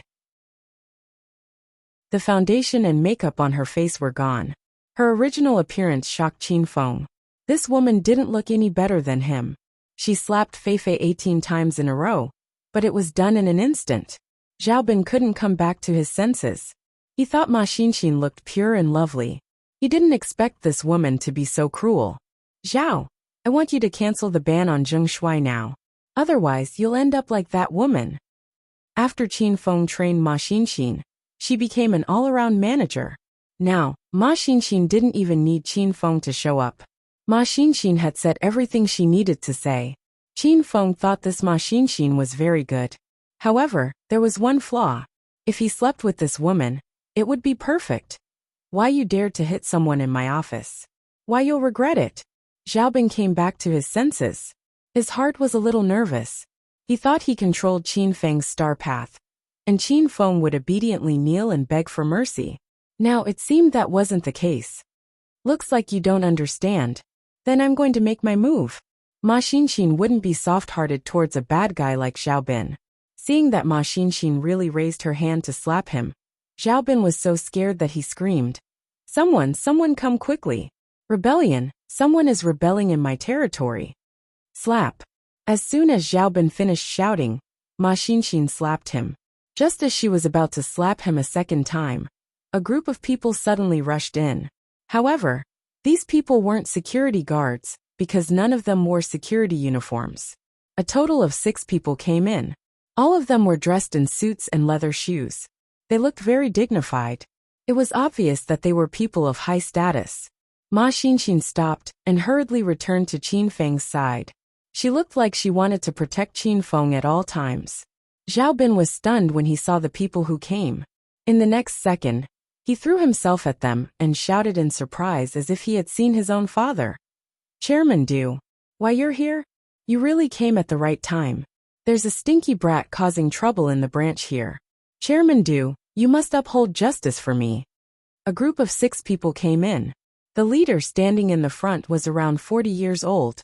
He was the Chairman Du that Xiaobin called. Chairman Du had a dignified expression. His Armani suit alone was worth hundreds of thousands. The luxury watch in his hand was even more expensive, costing 5 million yuan. Chairman Du was the vice president of the provincial capital's Starry Live Media. To put it bluntly, he was Yang Can's henchman. Before coming to Starry Live Media, Qin Feng sent a text message to Yang Can. The content of the message was very simple.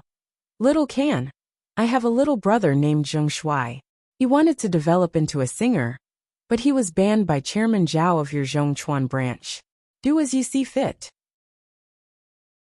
Although the message was brief, Yang Can felt as if he had been struck by lightning after reading it. Nowadays, the 4 young masters of the provincial capital had become very low-key because of the freak Qin Feng in the provincial capital. What Yang Can feared the most now was to provoke Qin Feng's displeasure. He guarded left and right, but he didn't expect that his underlings would still offend Qin Feng. Yang Can didn't dare to be the slightest bit negligent. He had to deal with this kind of matter personally. However, it was an emergency.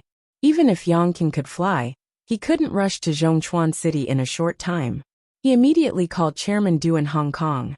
As the vice president of Starry Live Media, Chairman Du's position was barely enough to receive Qin Feng's little brother. Therefore, Chairman Du put down everything in his hands and raced against time to rush from Hong Kong. Now he stood in Xiaobin's office. Excuse me, are you Mr. Zheng Shuai? Chairman Du had no time to pay attention to Xiaobin.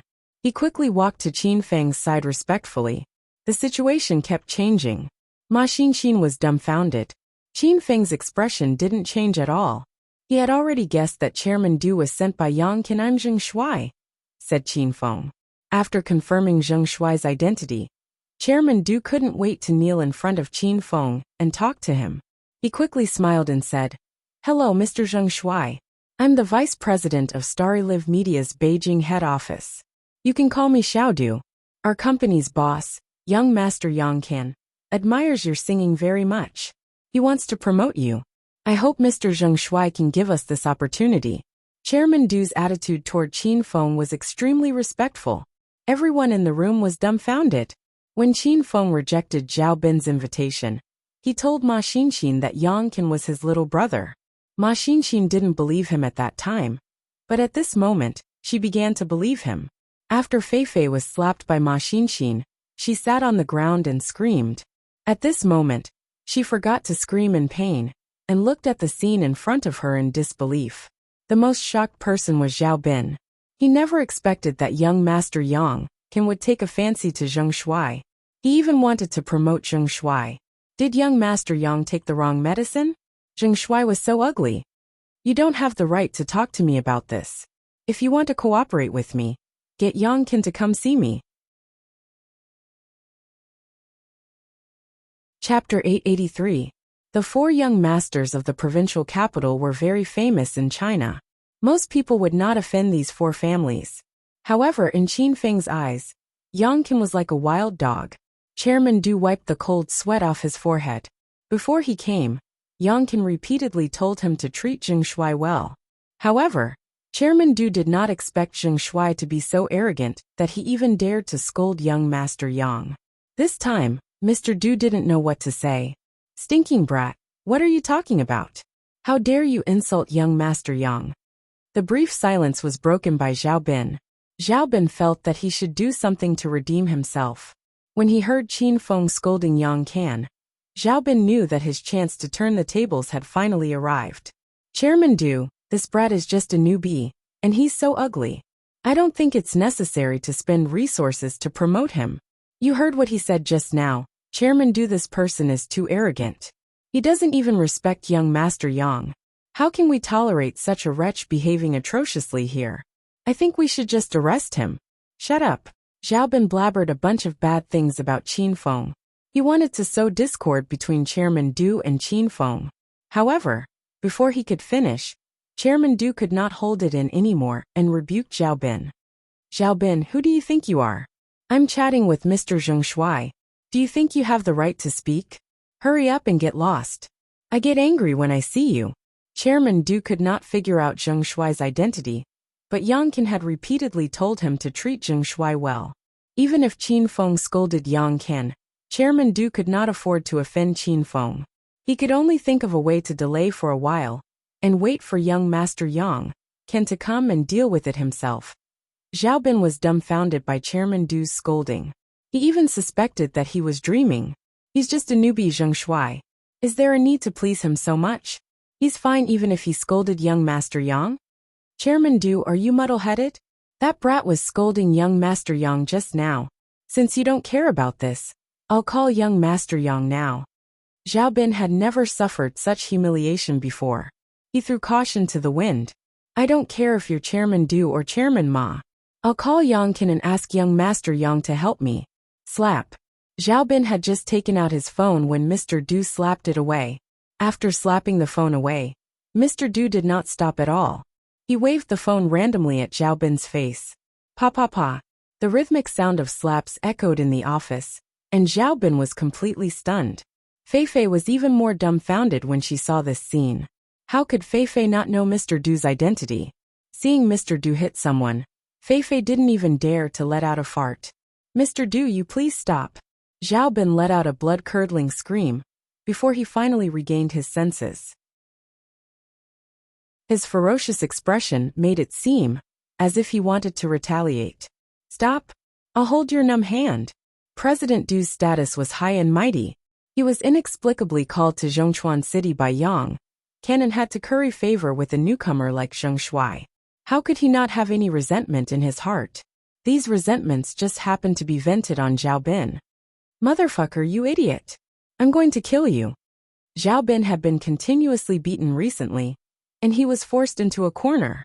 He waved his fists and began to retaliate. Both of them were ordinary people, and judging from their postures, they didn't usually fight. After a while, the two of them wrestled and rolled back and forth on the ground. Zhao Bin, damn you, you even dare to hit me? I'm going to make you scram. After all, Zhao Bin was injured, and it was Mr. Du who attacked first. After a round of fighting, Mr. Du still had the upper hand.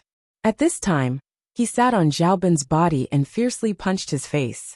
This scene was too savage. Fei Fei trembled all over as she watched. Qin Feng and Ma Xinxin, on the other hand, had calm expressions. To them, a fight of this level was like a fight between kindergarten kids. Savage my ass. Who knew how many punches Chairman Du threw? In any case, he only stopped when he was tired. Zhao Bin lay on the ground with bloodstains all over his body. His body was still slightly twitching, and his entire face had become like a pig's head. He was practically a pair with Fei Fei. Mr. Zheng Shuai, I've really let you see a joke.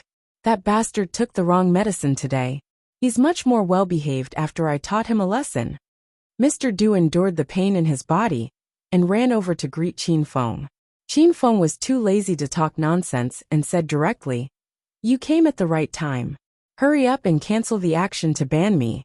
Otherwise, I won't be polite. Mr. Du looked puzzled and asked, Mr. Zheng Shuai, what action? I don't know. Qin Feng stared into Mr. Du's eyes. He could see that Mr. Du really didn't know about this. In other words, this action was Zhao Bin's abuse of private power. That bastard surnamed Zhao used the resources of Starry Live Media to ban Zheng Shuai recently. We're here for this matter. Without Qin Feng saying anything, Ma Xinxin explained the situation. Mr. Du was furious. No wonder young Master Yang called him over. After all this time, it turned out that Zhao Bin had caused trouble here.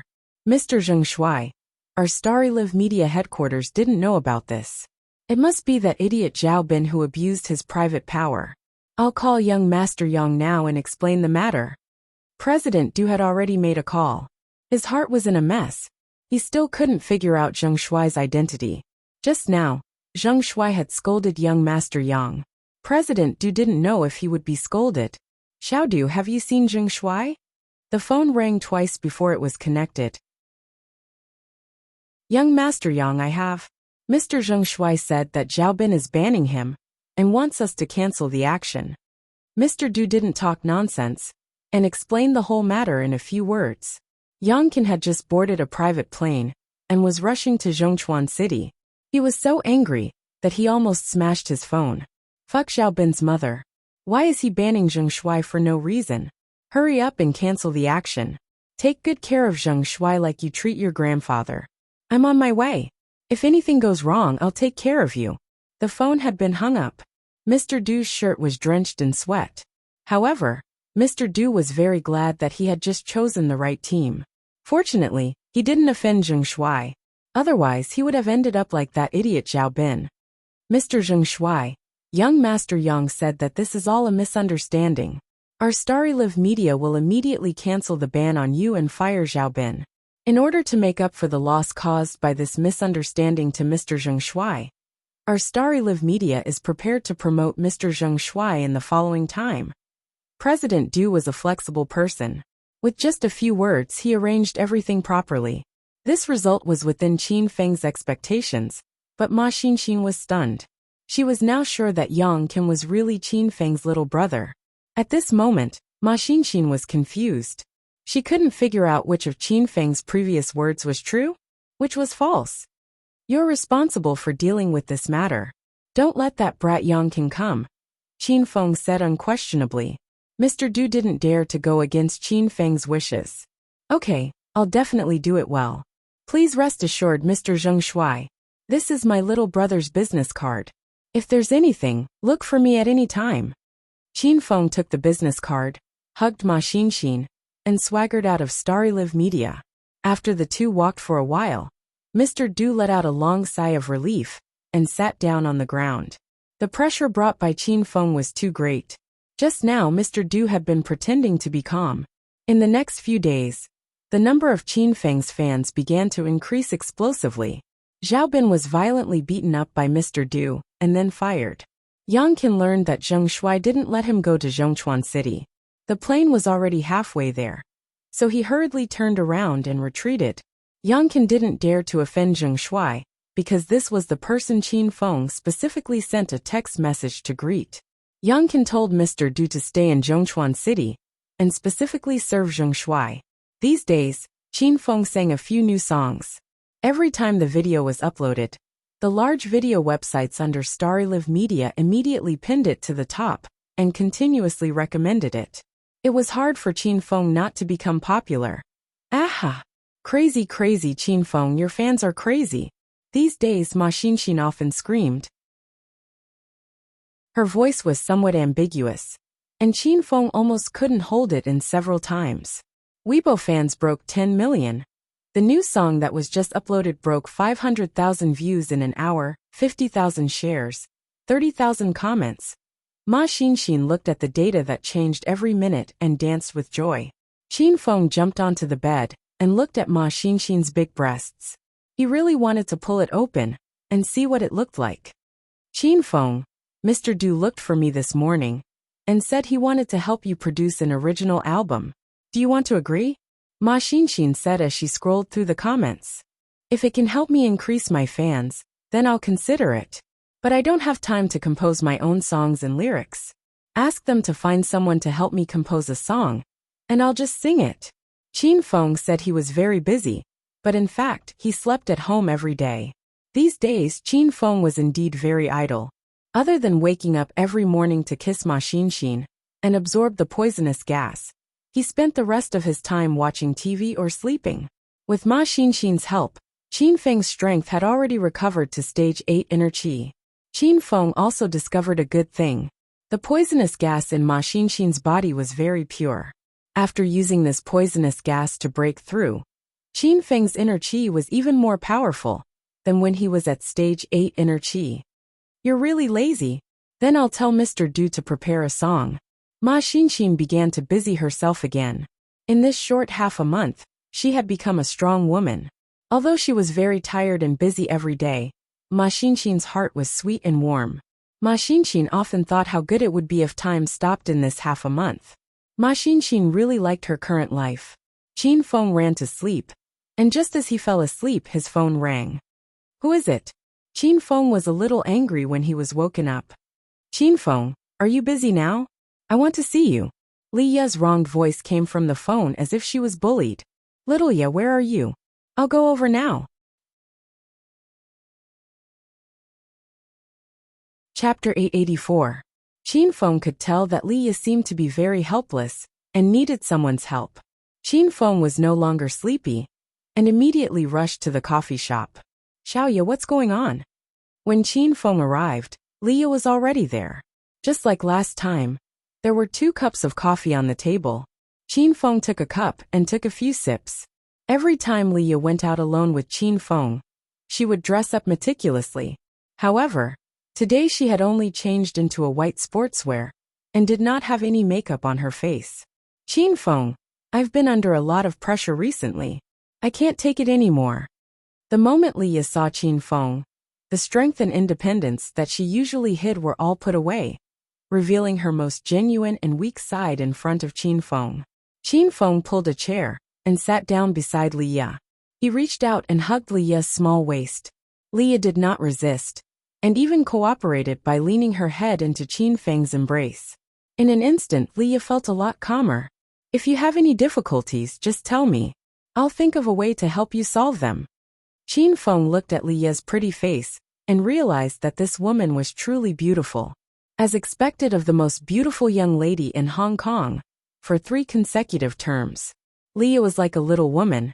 She pouted and complained in Qin Feng's embrace. It's the missing person case that I mentioned last time. There are still no clues for this case. And in the past week, the number of missing people has suddenly increased exponentially. In 7 days, more than 50 people have disappeared. And the pressure on the higher-ups is getting greater and greater.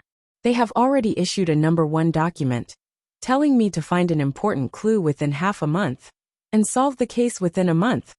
Last time, Qin Feng had guessed that the missing person case was related to the Verdant sect. Now he was even more suspicious of this guess. If it was a normal organization that carried out a kidnapping, they would definitely stop for a few days to avoid the wind. However, this organization was simply lawless, wishing that they could kidnap everyone in Zhongchuan City. From what Qin Feng knew, only the Verdant sect would dare to be so presumptuous. The organization you met this time might be very powerful. Not being able to solve the case is not a problem of your own ability. Come, let's go out for a walk. Qin Feng watched as the sky outside started to darken. His eyes flashed with a strange light as he pulled Li Ye out of the coffee shop. However, Li Ye was not in the mood to go shopping. It was obvious that she was still thinking about solving the case. But Qin Feng did not care about Li Ye's absent-mindedness, because Qin Feng did not seem to be really shopping. Along the way, he was looking left and right, as if he was looking for something. Unknowingly, the 2 of them arrived at a desolate small park. Only then did Li Ye come back to her senses.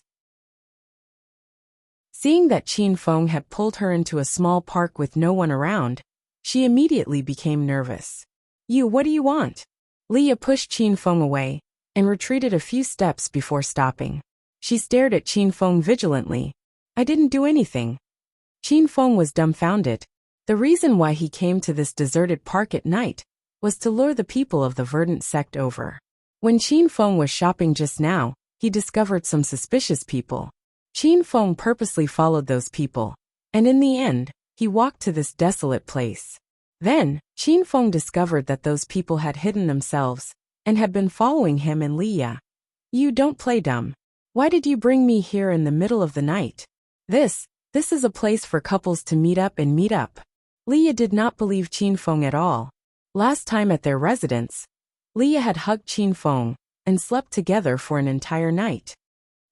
If you didn't mention it, I would have forgotten.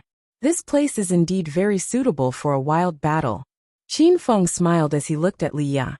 Leah knew that Qin Feng had ulterior motives, and was so angry that her lungs were about to explode. Usually, Qin Feng was not serious, but Leah's mood was at a low point, and in the end, Qin Feng was still not serious. Leah hated this kind of man. Don't come near me, I hate you, Leah said angrily. Are you really not coming? In a while someone else will come over. Even if you want to come, you won't be able to, Qin Feng said seriously. Leah was startled for a moment. As a police officer, her observation skills were quite sharp. Leah saw something strange in Qin Feng's eyes, and then, she heard the sound of footsteps coming from the quiet park. Haha, Brother Nyo, your luck is pretty good tonight. You've met 2 more people who are courting death. Cut the crap, just knock them out and grab them. Recently, Brother Li's mission has been too heavy. Catch 50 people a month. Do you want me to give birth to 50 people for him? In a few breaths of time, 6 men ran in from the dark entrance of the park. Each of them held a dagger in their hands, which flickered with a cold light in the moonlight. Who are you people? Leah's jade hand was already behind her, where she kept her gun. Don't even think about resisting. Obediently let us catch you, or else you'll only suffer even more. The leader, Brother Nyo, was as dark and strong as an ox. He guarded the entrance of the park, and did not place Qin Feng and Leah in his eyes at all. With a wave of his hand, 5 of his lackeys pounced towards the 2 of them. Leah immediately pulled out her gun, causing Qin Feng to be speechless. Don't shoot, put them down and capture them alive. Leah was startled. When she regained her senses, she realized that Qin Feng had already disappeared. When she looked in front of her, there were 5 strong men lying on the ground. They were the 5 people who were about to rush up. Qin Feng's speed was too fast. He couldn't be this fast in bed, right? The secluded little park was dark. Leah and Brother Nyo could not see clearly. The battle was already over? Black Tiger, Iron Dragon, what's going on with you guys? Brother Nyo suddenly started to feel guilty. The arrogant attitude from before had long disappeared, and even his voice was trembling. Oh, Brother Nyo, that brat is so powerful. Quickly call for reinforcements. The 5 people on the ground screamed incessantly. Brother Nyo was so scared that he turned around and ran. Leah immediately wanted to chase after him, but was stopped by Qin Feng. Qin Feng, why aren't you chasing? Leah was puzzled. Let him call for reinforcements. We'll capture more people later. It'll definitely be of help to you. Qin Feng blew hot air into Leah's ear, causing Leah's entire body to heat up. Qin Feng already had his own plan in the coffee shop.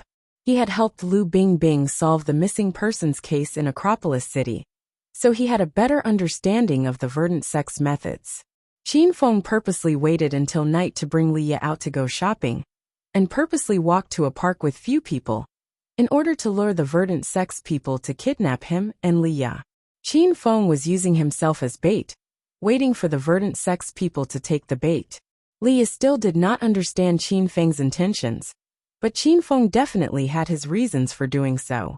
Leah quietly stood at the side, and did not ask any more questions. The 2 of them guarded the park, and the 5 people on the ground were still screaming. Not long after, the sound of hurried footsteps could be heard. Hearing the sound, Leah's expression became nervous. There were at least 20 to 30 people. Brother Nyo, where are they? You dare to touch the brothers of our lone dragon gang. You're simply courting death. It's that dog couple. Everyone be careful. That man has some skills. Brother Nyo led the way and pointed at Qin Feng. A group of more than 30 people immediately surrounded Qin Feng and Leah, forming a circle around them in an instant. Just now, When Brother Neo was standing at the entrance of the park, he did not even see Li Ye's appearance clearly. Now that he was closer, Brother Neo and the other brothers immediately turned into pig heads and stared at Li Ye with green eyes. Brother Neo, this girl is really fucking pretty. Brothers, you're in luck tonight. Everyone, grab that girl and play with her. The 30 or so hooligans were not good people. They were clamoring to strip Li Ye naked and play with her. Li Ye was so angry that her lily-white hands touched the gun again. If not for Qin Feng stopping her, Li Ye would have already fired. Brat, you were very capable just now, huh? You dare to come out at night and scare people when you're so ugly. Quickly kneel down for Lousy and crawl under Lousy's crotch. Lousy can spare your life. Brother Neo was scared to death when he was running away, but now that he called his brothers over, he started to act arrogant again. Li Ye hated this kind of man the most. They were simply a bunch of trash. Black Devil, you've been gone for so long, yet you've called so many people over? You've really disappointed me. Qin Feng did not care about Brother Neo's harsh words, and looked at him with a sneer. Brother Neo was as strong as an ox, and his skin color was the same as big black oxes. He hated people calling him black the most, and Qin Feng called him Black Devil. The moment he opened his mouth, Big Black Ox was so angry that his nose was crooked. Fuck your mother. Let's go together and stab this grandson to death. Brother Neo roared. He was the first to brandish his dagger and pounce forward. The other 30 or so brothers did not retreat, and all surrounded Qin Feng. Li Ye nervously held onto her gun, ready to fire at any time, but in the next second, she was stunned by the scene in front of her. Qin Feng's figure flickered, like a ghost floating around. Li Ye could not determine Qin Feng's position at all. She could only hear the continuous muffled sounds, followed by the screams of Brother Neo and the others. Bang bang bang bang. In just a few minutes, the park was littered with people lying on the ground. The people on the ground were rolling back and forth in pain. Some of them had even fainted, and could not even scream. Don't come over. We won't capture you anymore. You guys can leave. During this period of time, Brother Neo would bring his brothers to squat in a sparsely populated area every night. Who knew how many people he had captured? It had always been the people who were captured begging for mercy from Brother Neo. This was the first time Brother Neo had encountered a situation where he couldn't catch someone and had to beg them to leave. This was simply too embarrassing. Li Ye was still in shock. Qin Feng stood in front of Brother Neo and looked down at him.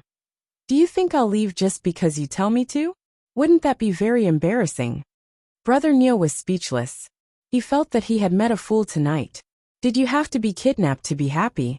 Then what do you want? Brother Neo asked nervously. I already said that you didn't call enough people. How about this? I'll give you another chance. Call more people over. When have I ever been troubled by anyone?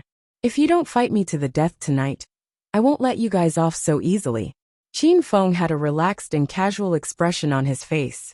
Brother Neo's group of brothers all had black lines on their foreheads. This person was really sick. Chapter 885. Brother Neo was very depressed. He did not want to tangle with Qin Feng anymore.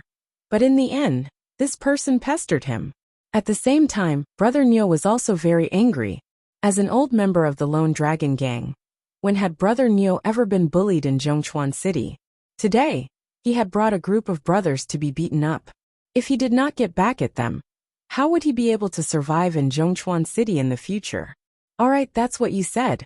Then I'll call for help now. Brother Neo asked Qin Feng tentatively. He was afraid that Qin Feng was joking with him.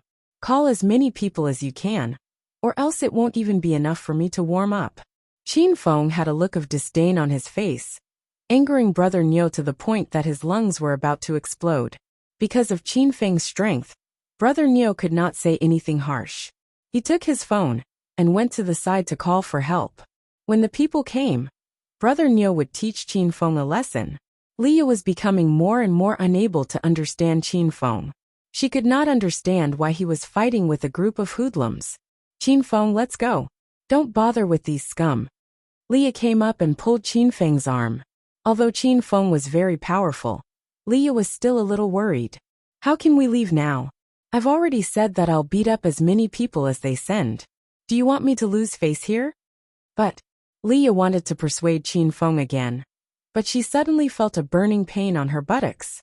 Qin Feng slapped down and said angrily, "Stop talking. I said wait for someone." Leah jumped in fright. She was baffled by Qin Feng.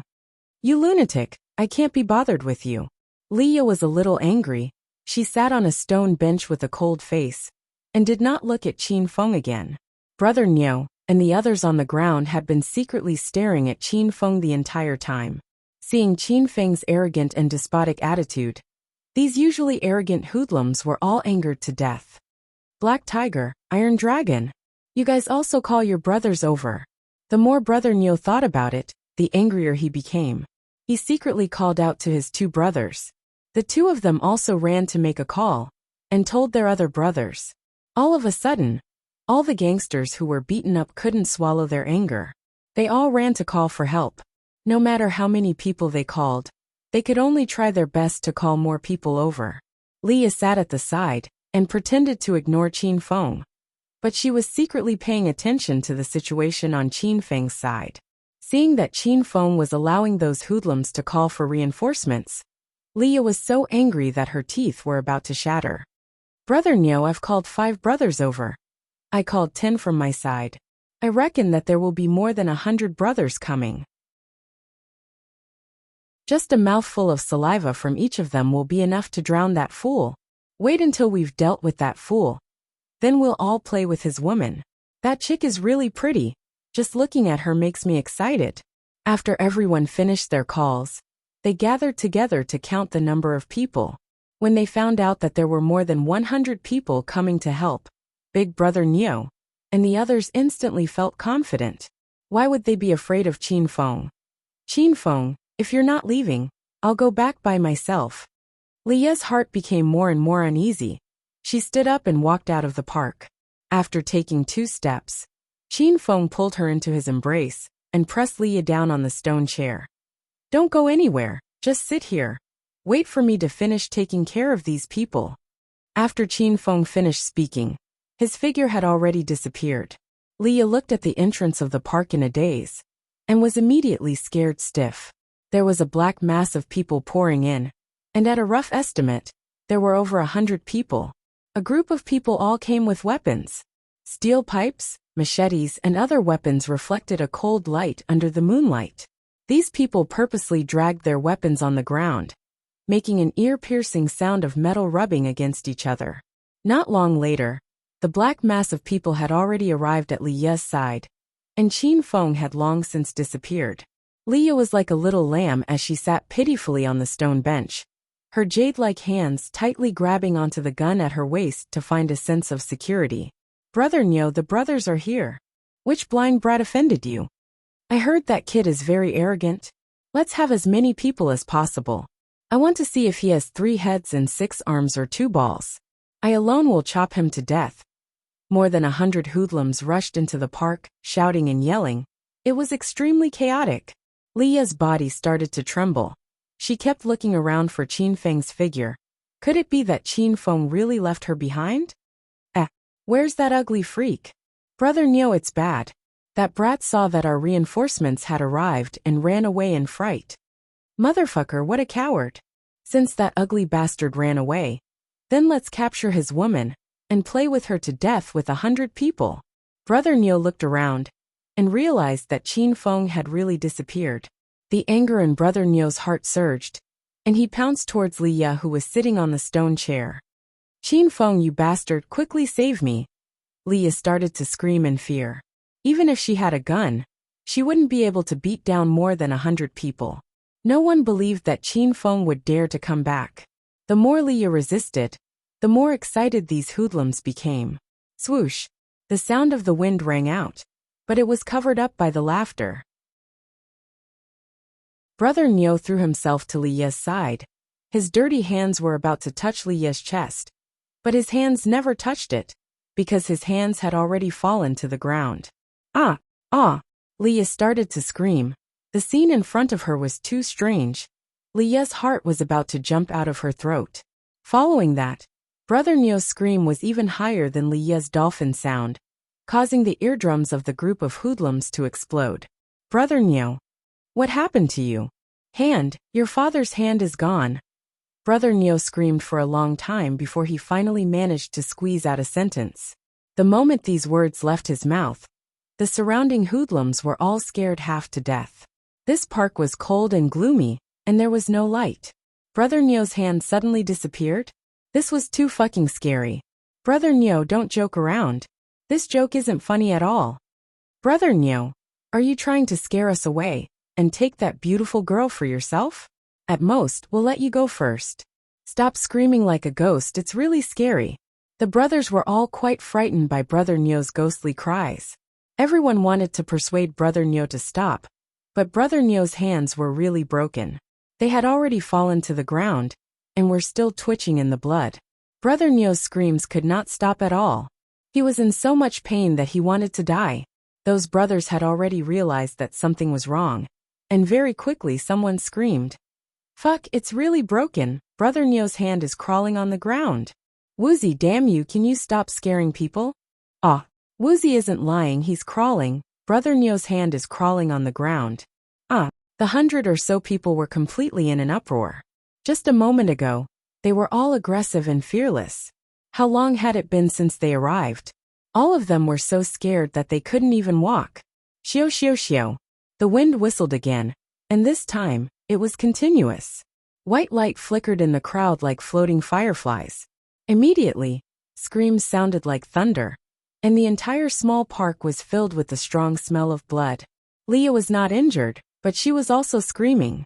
She looked at the bloody scene in front of her, as if she was looking at a real-life horror movie, living to see the horrors of hell. At the end of a large tree in the park, Qin Feng stood on top of it. White light flickered in his hands as he looked at the scene in front of him without changing his expression. He was the creator of this hell. At this moment, the lives of these 100 or so hooligans were all in Qin Feng's hands.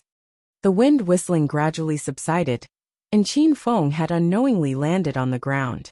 The moment Leah saw Qin Feng, she immediately pounced on him and laid in Qin Feng's embrace, not daring to raise her head. Qin Feng, you killed so many people? You're crazy. Even though she was a senior inspector, Leah, she had never seen such a tragic scene before. She could not accept it. Qin Feng lightly patted Leah's jade back and calmly said, "I didn't kill anyone. I only cut off their legs to prevent them from escaping." Leah's emotions calmed down a little, and she once again stuck her head out to look at the group of people on the ground. Everyone was hugging their legs and rolling back and forth on the ground. They were indeed not dead. They had only suffered some superficial injuries. "You scared me to death. I thought you left me behind and ran away." Leah relaxed and pouted as she complained to Qin Feng. "Look at your little guts. You still have the nerve to be a police officer. Also, who am I, Qin Feng? How could the Azure Dragon of China abandon a beauty and watch her die?" As Qin Feng spoke, he did not forget to touch Leah's perky butt. Leah felt it clearly, but she did not reprimand Qin Feng. Hearing Qin Feng's words just now, Leah's heart surged with warmth. "But why do you have to deal with these people?" Leah still did not understand. "Sai, I advise you to quit your job. Your brain and skills are not suitable. Can't you see it? These hoodlums are all from the same organization. They specialize in kidnapping people at night in places with few people." Leah's eyes lit up. She finally understood what Qin Feng meant. "You're saying these people are related to the missing persons case?" Qin Feng patted Leah's soft and perky butt and laughed. "There's an 80% chance that it's related. Once you capture them and interrogate them, it'll be clear." Leah instantly understood a lot of things. No wonder Qin Feng insisted on going against these hoodlums. It was hard for Qin Feng to get Brother Nyo to call for as many people as possible. Qin Feng was making it so that they would not be able to return. Looking at the 100 or so hooligans on the ground, Leah's eyes flickered, as if she had discovered a treasure trove. Even if these hooligans had nothing to do with the missing people case, they were definitely bad guys with criminal records. Leah had just arrived in Zhongchuan City and did not have any achievements. This time, she could catch 100 hooligans and bring them back. "Qin Feng, I love you to death. Leah was so excited that she tiptoed and kissed Qin Feng on the cheek. Do you really love me? Then why don't I sleep at your place tonight? Qin Feng laughed. Leah immediately regained her senses, her beautiful face flushed red. I have to interrogate these suspects tonight. I don't think I'll be able to finish them all night. Qin Feng's smile became even wider. No problem, tomorrow night is fine too. Ming, tomorrow night, I might also have something to do. Leah's heart was thumping. Then just call me when you're free. I'll be there anytime. Leah was extremely shy, and said in a voice as soft as a mosquito, Look, it depends on my mood. Chapter 886. Qin Feng and Leah flirted with each other, as if no one else was around. Did he ever consider the feelings of those hoodlums? Brother Ox and the others really wanted to escape, but their legs were all cut open, and even the slightest movement would cause them to feel extreme pain. These people could only sit on the ground and wait for Leah to call a dozen or so police cars to take them away. When the police cars arrived, Big Brother Neo and the others realized that they had been tricked by Qin Feng. This ugly man was fucking dishonest. Ever since Leah escorted Big Brother Neo and the hundreds of hoodlums back, she had been busy interrogating them. The police prison was like the new year. There were no extra cells. Qin Feng continued to stay in the house and flirted with Ma Xinxin. The happiest thing for him every day was to kiss Ma Xinxin and break through. What a wonderful thing it was to break through in the midst of flirting. Ding! Congratulations, host Qin Feng, for completing the first side mission of I'm a Superstar. Your Weibo fans have exceeded 20 million, and you have become a popular singer. The system rewards host Qin Feng 20,000 Hedonist points and a demonic vocal roar. Demonic vocal roar. A demonic cultivator's secret technique, similar to the lion's roar. Once the demonic voice is released, the consciousness of low-level martial artists will be disrupted, and they will lose their ability to fight. Ding! The system has issued the second side mission of Superstar. Become a popular actor and receive an Oscar. Time limit, 2 months. If the mission is completed, the system rewards host Qin Feng 20,000 Hedonist points and 3 character conversion cards. If the mission is failed, 40,000 Hedonist points will be deducted, and a random purple grade spiritual equipment will be taken back. Character conversion card. Randomly draw 3 character conversion cards. After obtaining the character conversion cards, host Qin Feng can possess the peak strength of the corresponding character for half an hour. The system notification sounded in Qin Feng's mind. The Superstar mission had been completed. Just as the system notification disappeared, Ma Xinxin's ear-piercing dolphin voice sounded. Ah! Qin Feng, your Weibo fans suddenly broke through 20 million. Ma Xinxin paid attention to Qin Feng's Weibo every day, especially the number of fans. Because Qin Feng kept repeating that he would break 20 million fans every day, Ma Xinxin's ears almost grew calluses. Now that 20 million fans had really broken through, Ma Xinxin was even more excited than Qin Feng. It was a feeling that was even better than a climax. This is great. It finally broke through 20 million. Xinxin, quick kiss me. Qin Feng already knew that he had broken through 20 million, because the system notified him that he had completed the quest. However, he pretended that he only just knew and hugged Ma Xinxin and started to kiss her. Ma Xinxin was so excited that she didn't pay attention to these things. Qin Feng's arms were strong and strong, his embrace was warm and wide, and his tongue was nimble. In any case, Ma Xinxin was intoxicated. She was completely intoxicated in an instant. Qin Feng's hands started to move about. He realized that this was the first time he kissed Ma Xinxin when she was thinner. This feeling was even more wonderful. Ah, you forcefully kissed me, you go away. After kissing for who knew how long, Ma Xinxin finally came back to her senses. She pushed him away and shyly buried her head between her knees. Qin Feng licked his lips in satisfaction and smiled. Xian, I'm already a popular singer, but this isn't enough for me to display my talents. I've decided that in the future, I'm going to develop my career in film and television. Ma Xinxin forgot to be shy and raised her head to look at Qin Feng in shock. After a while she said, Why you're sure you want to develop in the film industry? What's wrong? Is there a problem? Qin Feng was slightly astonished. Ma Xinxin didn't think there was a problem. In fact, there was a huge problem. The reason why Qin Feng could become popular as a singer was because his voice was too unique. Now, all the popular singers in China had commented on his unique voice. They were envious of Qin Feng's unique voice. However, it was different for a film and television star. They had extremely high requirements for appearance. Qin Feng wanted to be a film and television actor with his looks? It's not impossible. Qin Feng, you want to go the comedy star route, right? Similar to Huang Bo. But you're uglier than Huang Bo, so it's a bit difficult. Ma Xinxin earnestly planned Qin Feng's future path in the film and television industry. The corner of Qin Feng's mouth twitched. He was very dissatisfied with this plan. Nonsense, I want to act in a school idol drama. Only the sunny and handsome male lead suits my temperament. Ma Xinxin was about to vomit. She discovered that Qin Feng's narcissism had reached the point of insanity. Ma Xinxin could no longer communicate with Qin Feng normally. However, Qin Feng didn't care. He wasn't joking. He really wanted to be a film and television actor. He wouldn't act unless it was the male lead in a school idol drama. The whole afternoon passed.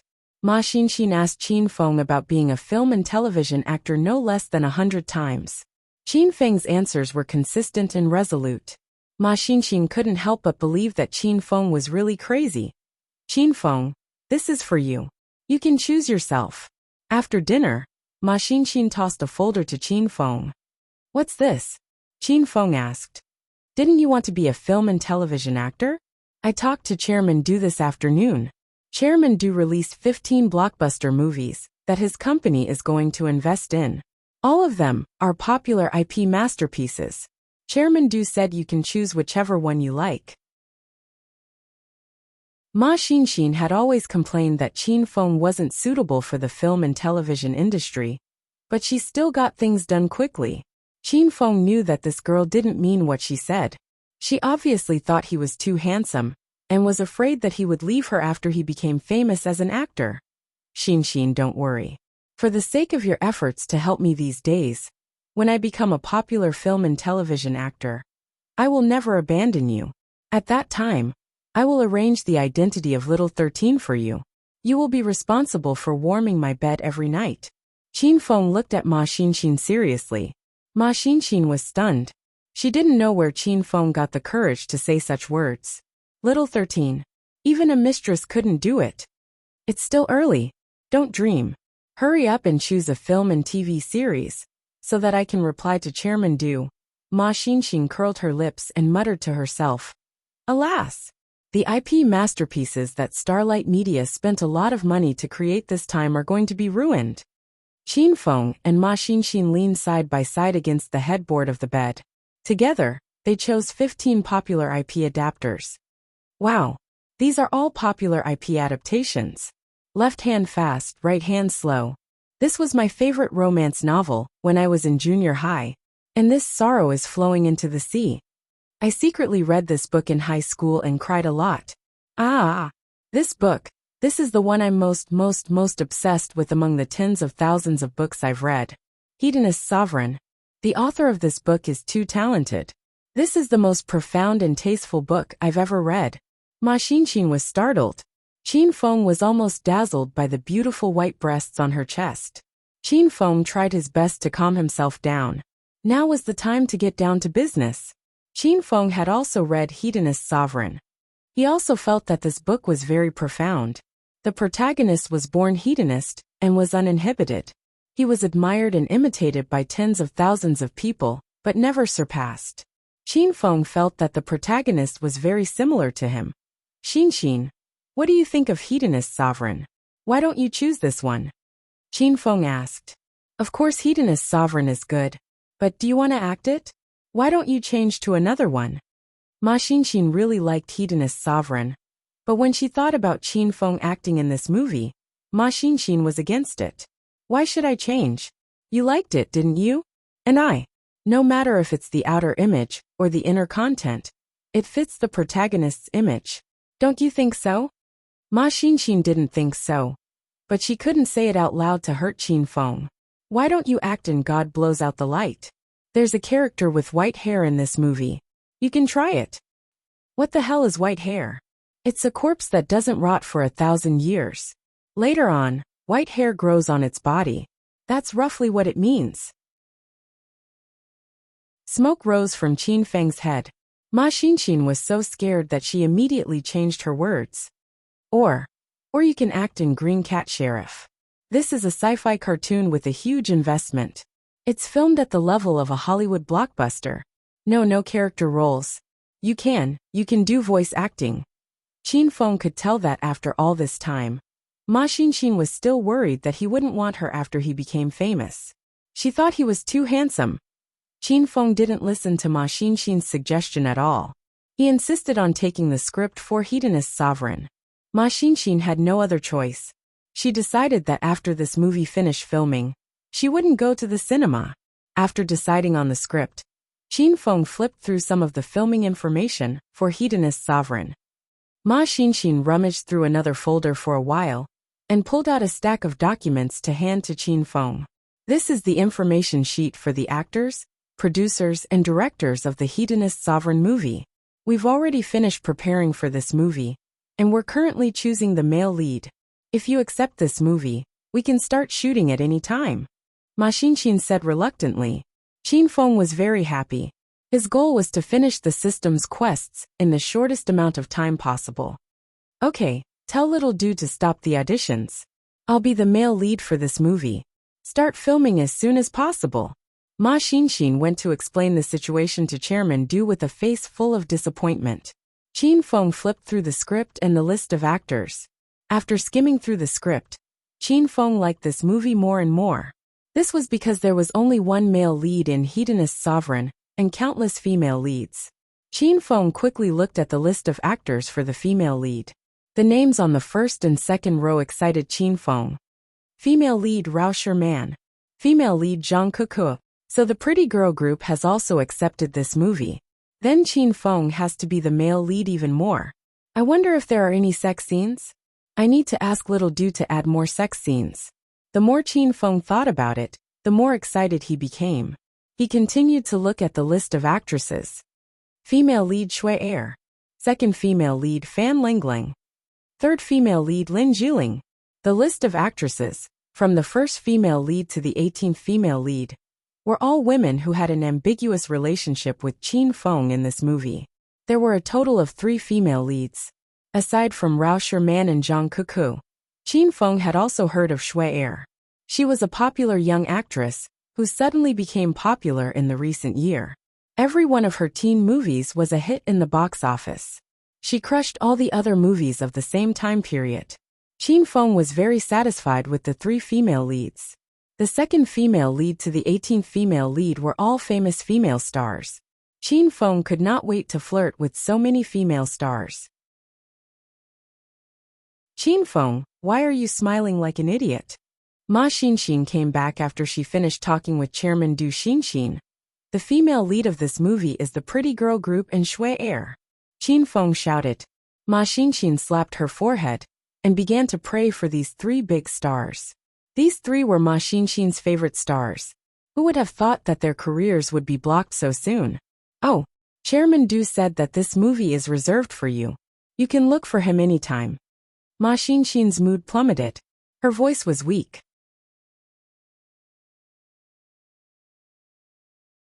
Chapter 887. Zhongchuan City AI Shang Bar. This is the main base of the Lone Dragon Gang. In the innermost private suite of the bar, Brother Lone Dragon and Brother Li were kneeling on the ground. On the sofa opposite them, Li Xiaojie was sitting there with a cold expression. A few days ago, something big happened to the Lone Dragon Gang. Over 100 brothers of the gang were arrested and brought to the police station in one night. This caused the Lone Dragon Gang to lose a lot of strength, and they didn't even have enough manpower for the past few days. Tell me, what's the point of keeping your dog lives? Li Xiaojie's body was emitting an evil aura of death. The entire room was filled with this aura, scaring Brother Lone Dragon and Brother Li to the point of breaking out in a cold sweat. Elderly, I One-Eyed Dragon tried our best. This happened too suddenly, One-Eyed Dragon and I had no choice. We've already asked around. It was that Liya who did it. Last time, she was also the one who arrested us. That woman is purposely going against our lone dragon gang. Brotherly hurriedly explained, pushing all the blame onto Liya. Li Xiaojie did not want to listen to an explanation. He only wanted results. Ever since the pill competition, after Ghostface Mountain was killed, Li Xiaojie escaped back to the Verdant sect alone, and was placed in an important position by the Verdant sect leader. The Verdant sect assigned Li Xiaojie to Zhongchuan City, and handed this territory over to Li Xiaojie to develop. This was the first mission given to Li Xiaojie by the Verdant sect, so he could not afford to make any mistakes. Stop talking about useless things. You must complete the mission I gave you. Capture 300 people a month, or else I can replace you at any time. Li Xiaojie did not care about their feelings. Brother Li and Brother Lone Dragon were so scared that they immediately kowtowed. Elderly, it's not that we're lazy, it's just that the mission you've given us is too heavy. Right now, the police in Zhongchuan City are vigorously investigating the missing persons case. We're already committing a crime against the wind. The danger has greatly increased. This time, Liya has captured half of the brothers in the gang. The remaining people are simply too busy. I hope Elderly can understand. Brotherly was truly helpless. With his current ability and the number of members in the Lone Dragon gang, even if they killed him and One-Eyed Dragon, they would not be able to complete the mission given by Li Xiaojie. The two of them couldn't possibly go to the pedestrian street in broad daylight and kidnap anyone they saw, right? Li Xiaojie could also tell that Brotherly had really done his best. After pondering for a moment, he said, "How about this? I'll help you guys kill that woman called Liya. That way, you guys can complete the mission, right?" "Yes, if that's the case, One-Eyed Dragon and I will definitely complete the mission." The biggest enemies of the Lone Dragon gang were Liya and Qin Feng, especially Liya.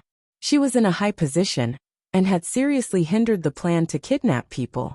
If they could get rid of Liya, Brother Li and One-Eyed Dragon would be able to do things easily. Elderly, there's still that ugly guy. Do you want to get rid of him as well? Big Brother Lone Dragon hurriedly agreed with Big Brother Li. He had always hated Qin Feng, because he was blinded by Qin Feng.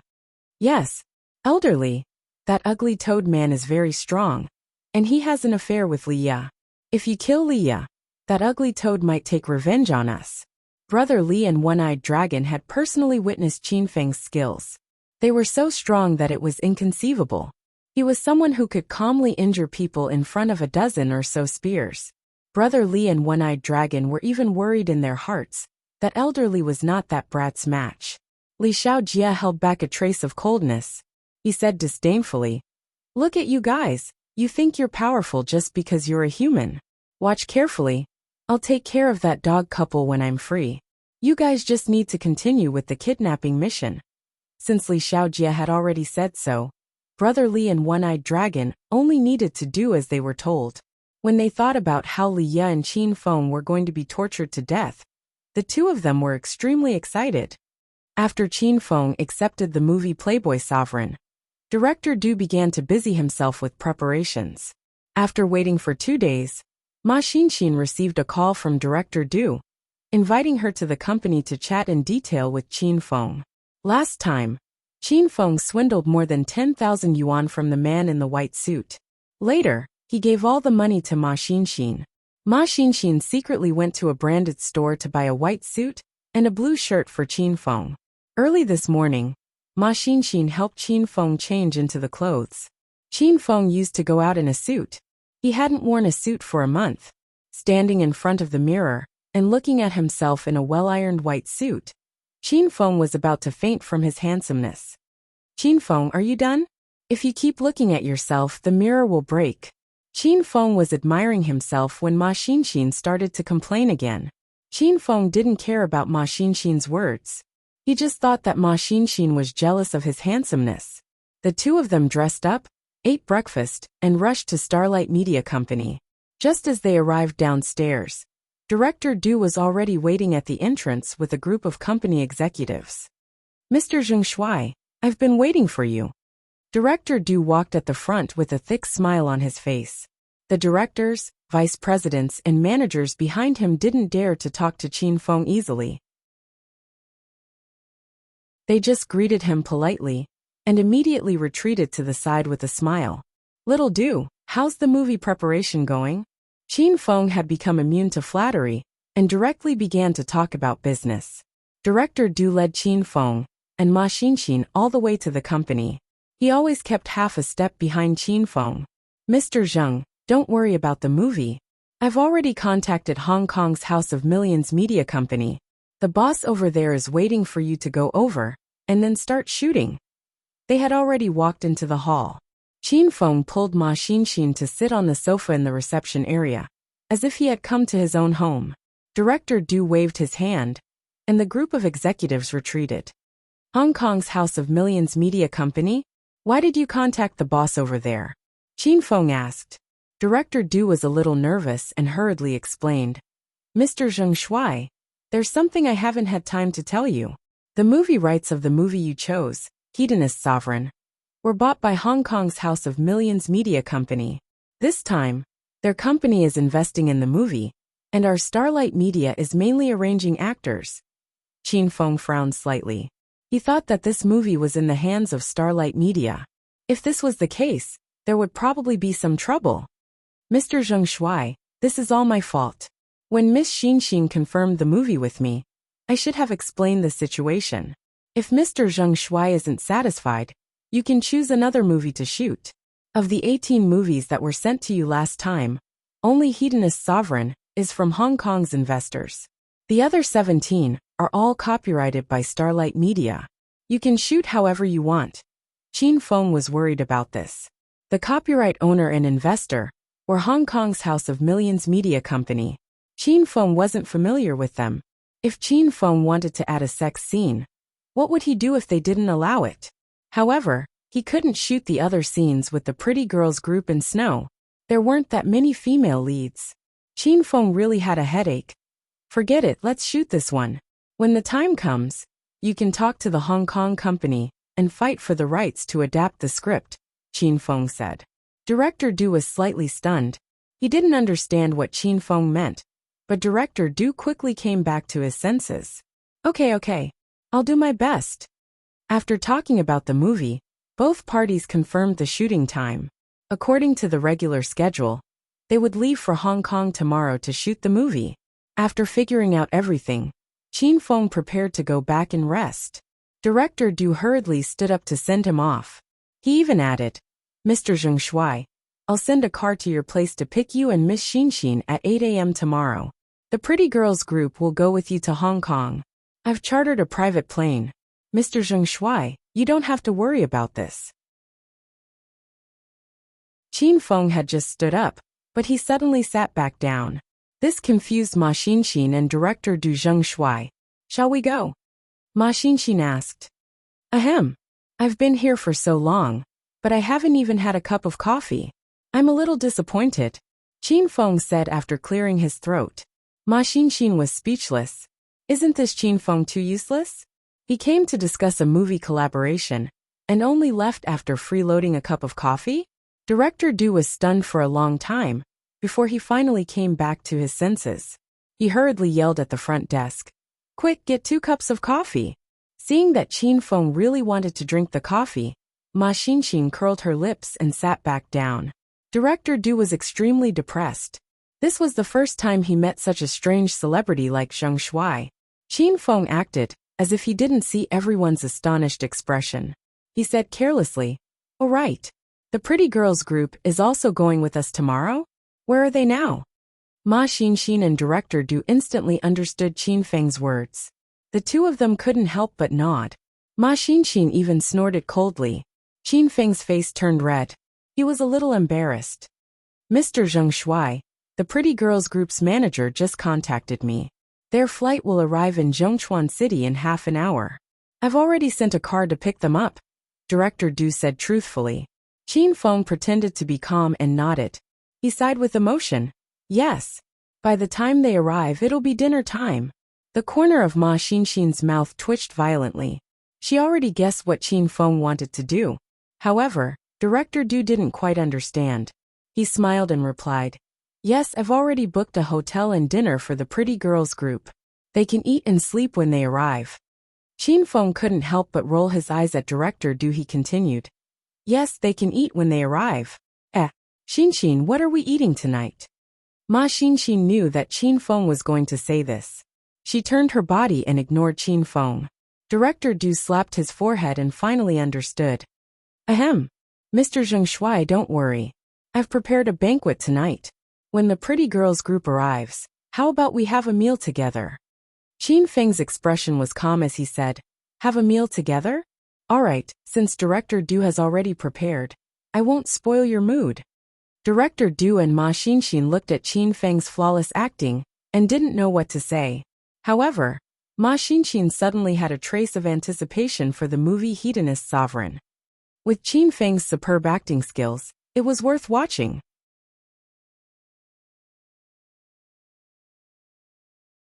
Chapter 888. Time passed quickly as they chatted. Suddenly, a group of people walked into the entrance of Starry Live Media. It was the pretty girls group. Rao Sherman and Zhang Kuku walked in front, followed by a female manager. The executives of Starry Live Media surrounded them and escorted the pretty girls group into the house. Music novel Rao Sherman wore a pair of big sunglasses and a milky white open-necked windbreaker that covered her from neck to calf. She wore a red sweater and shorts inside, revealing her slender and fair legs. She wore a pair of black high heels, and her blonde curly hair draped over her shoulders. She looked like a European and American fashionista. Zhang Kuku held Rao Sherman's arm, dressed in a hip-hop outfit as usual. He wore a hip-hop hat on his head and a loose gray hoodie on his upper body. His pants were full of holes, as if they had been washed for a long time. He wore a pair of white canvas shoes on his feet. His style was completely different from Rao Sherman's. Both of them wore big sunglasses. They weren't trying to act cool. They were too popular now. If they were recognized by their fans, they wouldn't be able to come here today. After entering the house, both of them took off their sunglasses. Zhang Kuku curiously looked around and jumped around like a monkey. Rao Sherman, on the other hand, was calm and elegant. She stopped in front of Chairman Du. "Chairman Du, Kuku and I were recognized at the exit of the airport. Sorry to keep you waiting." Although Rao Sherman had a high status, she never put on airs. Chairman Du quickly stood up to welcome her. "Haha, Superstar Sherman, you don't have to be so courteous with me. You and Kuku are the top stars of Starry Live Media. We're old friends." Rao Sherman greeted Chairman Du. Zhang Kuku was used to doing things her own way, so she ignored Chairman Du and enjoyed herself. Chairman Du understood Zhang Kuku's character, so he wasn't angry. The executives of Starry Live Media retreated. Zhang Kuku ran around the hall and returned to Rao Sherman. "Wow. Sherman, look. That man is so ugly. I've never seen such an ugly man in my life. He's even uglier than Teacher Qiaofeng." Rao Sherman was exchanging pleasantries with Mr. Du when she was startled by Zhang Kuku's sudden outburst. Black lines appeared on Rao Sherman's forehead. Zhang Kuku's personality was always like this. She would say whatever came to her mind. "Ahem. Mister, I'm really sorry. My sister didn't mean any harm. She's just a little kid who hasn't grown up yet. Please don't take it to heart." Rao Sherman hastily apologized to Qin Feng and secretly glared at Zhang Kuku. Qin Feng felt as if a knife had been stabbed in his chest. When he met Zhang Kuku in provincial capital university as Qiaofeng, this girl was very mischievous. She would always accidentally say something that hurt Qin Feng's heart. It had been a while since they last met, but this lass was still the same as before. Before Qin Feng could speak, Zhang Kuku pouted and complained. "Sherman, did I say anything wrong? He's ugly to begin with. Kuku has never lied in her life. Sherman, if you have the guts, call him handsome. Let's see how embarrassed he is." Zhang Kuku's stern and serious expression froze the atmosphere. Cold sweat broke out on Chairman Du's forehead. Ma Xinxin's mouth twitched from time to time as she tried to hold back her laughter. Rao Sherman held her forehead. She was at her wit's end. Qin Feng gritted his teeth. He wanted to swallow Zhang Kuku alive. "See, if Sherman didn't call you handsome, Sure man wouldn't be able to. Zhang Kuko added. Chairman Du couldn't stand it anymore. He hastily stepped forward to mediate. Haha. Sure man Kuko. Let me introduce you. This is the popular singer Zheng Shuai. And this beautiful lady is his manager Ma Xinxin. Wow. So you're Zheng Shuai. I've always liked listening to your songs. Nice to meet you. Zhang Kuko took the initiative to shake hands with Qin Feng after learning his identity. Qin Feng was furious, but his anger dissipated a little when he saw this girl's ability to appreciate his looks. I didn't expect you to be uglier in real life than in the video, but it doesn't matter. You've chosen the path of strength. Let those who say you're ugly die. Zhang Kuko added. Qin Feng held Zhang Kuko's hand. It was soft and smooth, and he enjoyed the feeling. He shook Zhang Kuko's hand off and said, Zhang Kuko, that's enough. If you keep talking nonsense, I'll smack your butt. Zhang Kuko was so frightened that she hid behind Rao Sherman. Rao Sherman frowned slightly. Mr. Zheng Shuai, please watch your words. Kuko is a girl, and your words are too frivolous. Alright. We're all in the entertainment industry, and we're all from Star Media. We should help each other. I've already prepared dinner. Let's go eat together. Chairman Du noticed that the atmosphere was not right, so he hastily tried to persuade both parties. Rao Sherman remained expressionless. Zhang Kuko stuck her tongue out at Qin Feng. The manager that the two girls brought along was called Sister Ling. The previous manager, Sister Li, was fired after she betrayed the two girls. Qin Feng paid special attention to Sister Ling. She was much more pleasing to the eye compared to the previous Sister Li. Chairman Du, let's skip the dinner. This is the first time Kuku and I are filming a movie. We need to go back and learn more about the things that an actor should pay attention to. Rao Sherman never liked to eat with others. Chairman Du could not let the pretty girl duo go, since they were the people that Qin Feng wanted to have dinner with. Sherman, are you still worried about Chairman Du? It's just a dinner. Don't worry. Oh right, Mr. Zheng Shuai is the male lead of your movie. We can sit together and get to know each other better. It'll be easier for us to film in the future. Rao Sherman and Zhang Kuko's jaws dropped when Chairman Du finished his words. Chairman Du, did I hear it wrong? Mr. Zheng Shuai is the male lead of this movie? Rao Sherman was dumbfounded. Zhang Kuko hastily asked. Chairman Du, are you talking about the same thing as us? We're talking about the movie Hedonist Sovereign. The pretty girl duo's reaction was within Chairman Du's expectations. Chairman Du smiled awkwardly and said, Hee. I'm also talking about the movie Hedonist Sovereign. Mr. Zheng Shuai is the male lead. This matter has been decided, and there will be no changes. Rao Sherman and Zhang Kuku were dumbfounded for a full minute. This was the first time the two women had switched to film. Initially, they had high hopes for Hedonist Sovereign, but now, they were completely disappointed. Rao Sherman and Zhang Kuku were both stunned. Chairman Du, do you want to reconsider this matter? Rao Sherman said awkwardly. Hee. I can't make the decision. It's young Master Yang's decision. Chairman Du laughed.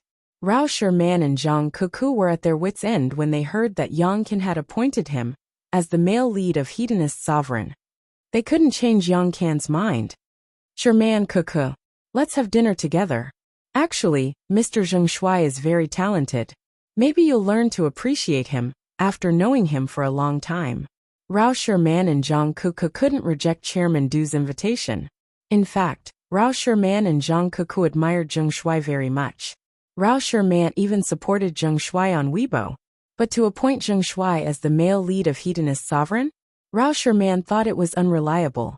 They left the company in a grandiose manner. Chairman Du wanted to bring a few bodyguards with him, but was rejected by Qin Feng. It had been a long time since Qin Feng last saw Rao Sherman. Ma Xinxin misunderstood Qin Feng's behavior by walking beside Rao Sherman. She cursed at Qin Feng in a low voice along the way. Sherman, thank you for promoting me on Weibo. Qin Feng took the initiative to find a topic to chat with Rao Sherman. Rao Sherman maintained a safe distance from Qin Feng and said politely, You don't have to thank me. It's your talent and voice that attracted me. By the way, please don't mind what happened just now. Kuku, and I didn't mean anything by it. I'm a magnanimous man. I didn't take it to heart. It's rare for me to get together with Miss Sherman. After dinner, we can discuss music together. It'll be great if we can collaborate on a song. They hadn't arrived at the hotel yet, but Qin Feng already thought of getting a room after dinner. Let's talk about this after dinner. Cuckoo and I have been on the road for a whole day, so we might need to rest early tonight. Rao Sherman declined tactfully. Qin Feng didn't mind. We're going to Hong Kong to film a movie tomorrow. We'll have a lot of time. I hope I can get along well with Miss Sherman. Now that Qin Feng had changed his appearance, the way he spoke was more polite. He didn't want to scare Rao Sherman and make it difficult for him to approach her in the future. The six of them took 2 cars and arrived at the best 5-star hotel in Zhongchuan City. A private room was already reserved. As soon as they entered the hotel, a receptionist led them upstairs. Haha, it's a joyous occasion for the 3 talented and beautiful ladies of our music industry to gather together today. Chairman Du gestured for everyone to take their seats. His mission today was to lighten the mood. Qin Feng and Ma Xinxin sat side by side while Rao Sherman, Zhang Cuckoo, and Sister Ling sat opposite them. Zhang Cuckoo suddenly walked to Qin Feng's other side and sat down. Her action stunned everyone.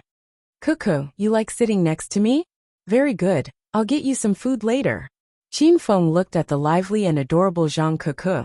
This was the first time he found her so pleasing to the eye. Pfft, you're thinking too much. I can't eat when I look up from the opposite side and see you. Zhang Cuckoo rolled her eyes at Qin Feng. This girl had always been merciless with her words. The corner of Qin Feng's mouth twitched. The other 4 couldn't help but burst into laughter. Soon a sumptuous dinner was served. With Chairman Du's help, the atmosphere was very lively. Although Zhang Cuckoo always made sarcastic remarks about Qin Feng, she and Qin Feng got along very well. The 2 of them were like a pair of quarrelsome lovers. Ma Xinxin was a little jealous when she saw this. Aya, that plate of prawns is placed in the middle. How can I reach it? Big brother Zheng Shuai, help me get a piece. Zhang Cuckoo looked at Qin Feng pitifully. She was a completely different person compared to when she was bickering with Qin Feng. Do you want to eat prawns? Call me handsome first. Handsome, give me a piece of prawn. Zhang Cuckoo's voice was very affectionate. Qin Feng's body almost went limp when he heard it. Here, this is your reward. Honest children are the prettiest. Qin Feng couldn't help patting Zhang Cuckoo's head. As soon as the prawn entered her bowl, Zhang Cuckoo pouted and glared at Qin Feng. Don't touch me. I lied to you just now. If you want a handsome man, you'll have to be a handsome man.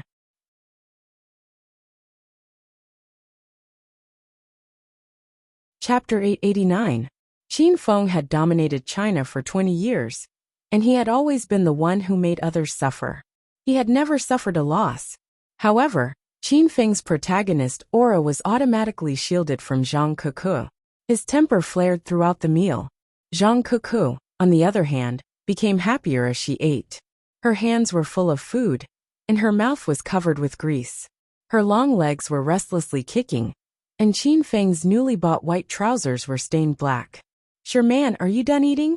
Qin Feng was afraid of Zhang Cuckoo. It was a mistake to let Zhang Cuckoo sit beside him. Rao Sherman was much more ladylike.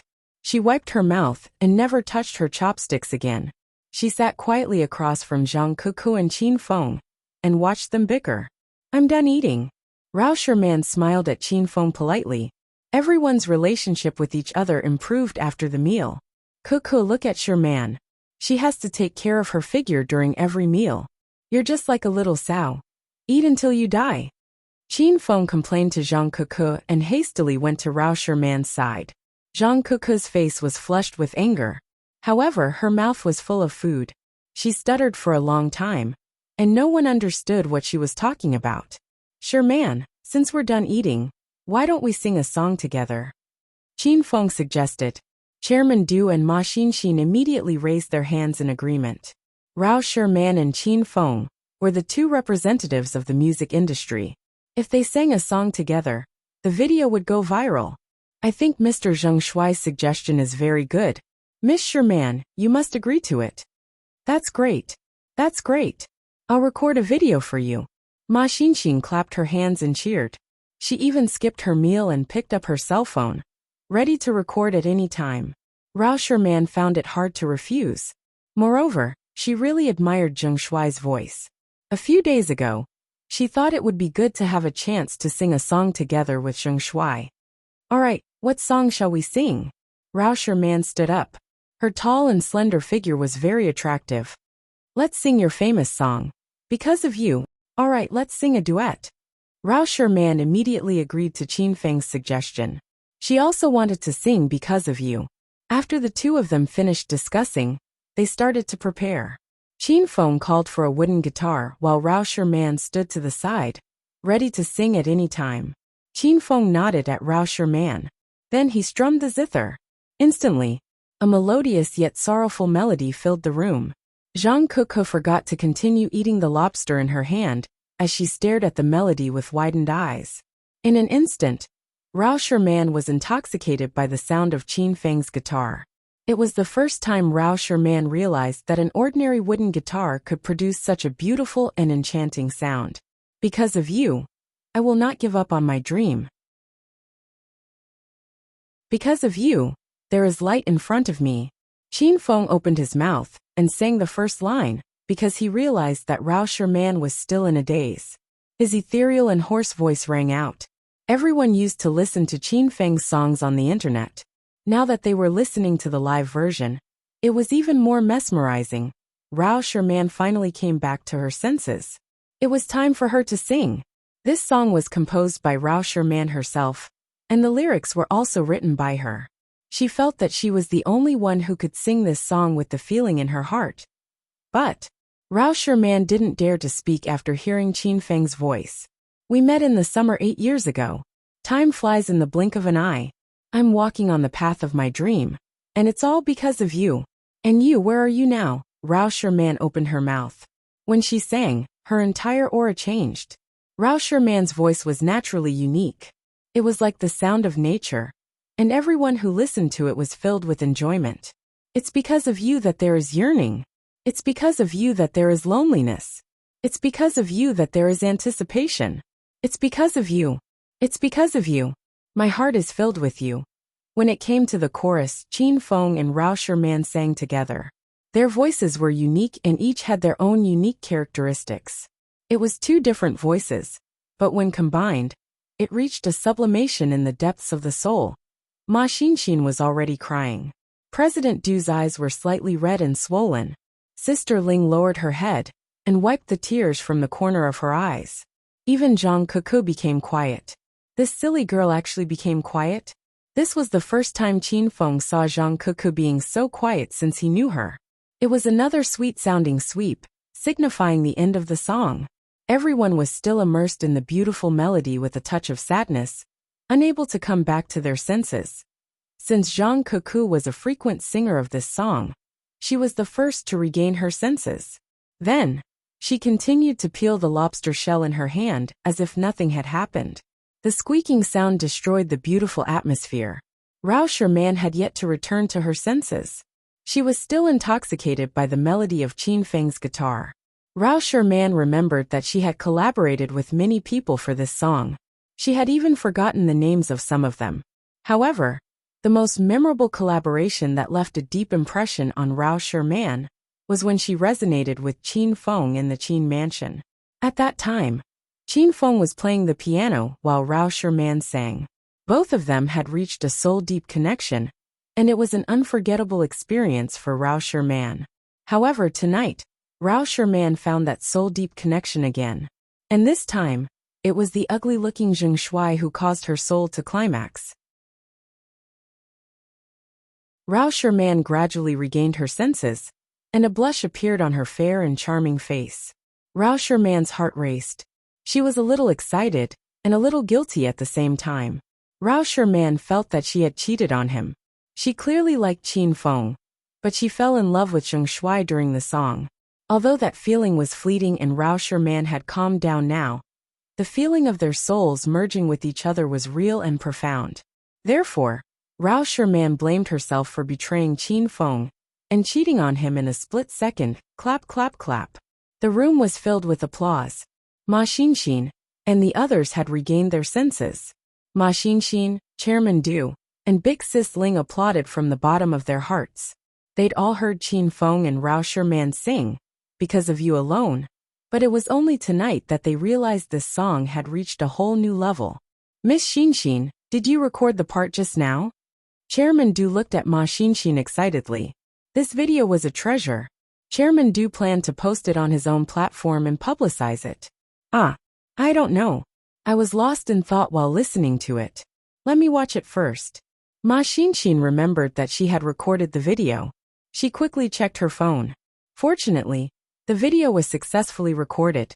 Chairman Du heaved a sigh of relief. "Sherman, you sang so well." Qin Feng walked to Rao Sherman and started to strike up a conversation. Rao Sherman's feelings toward Zheng Shuai had changed subtly after they sang this song together. She was afraid of Zheng Shuai now, but it was not fear or nervousness. Thank you. I'm a little tired. Cuckoo Big Sister Ling, I'll go back first." Rao Sherman took a few steps back, as Qin Feng walked closer to her, as if he was a bad guy. Qin Feng was dumbfounded by Rao Sherman's action. He thought the song would warm up their relationship, but it turned out to have the opposite effect.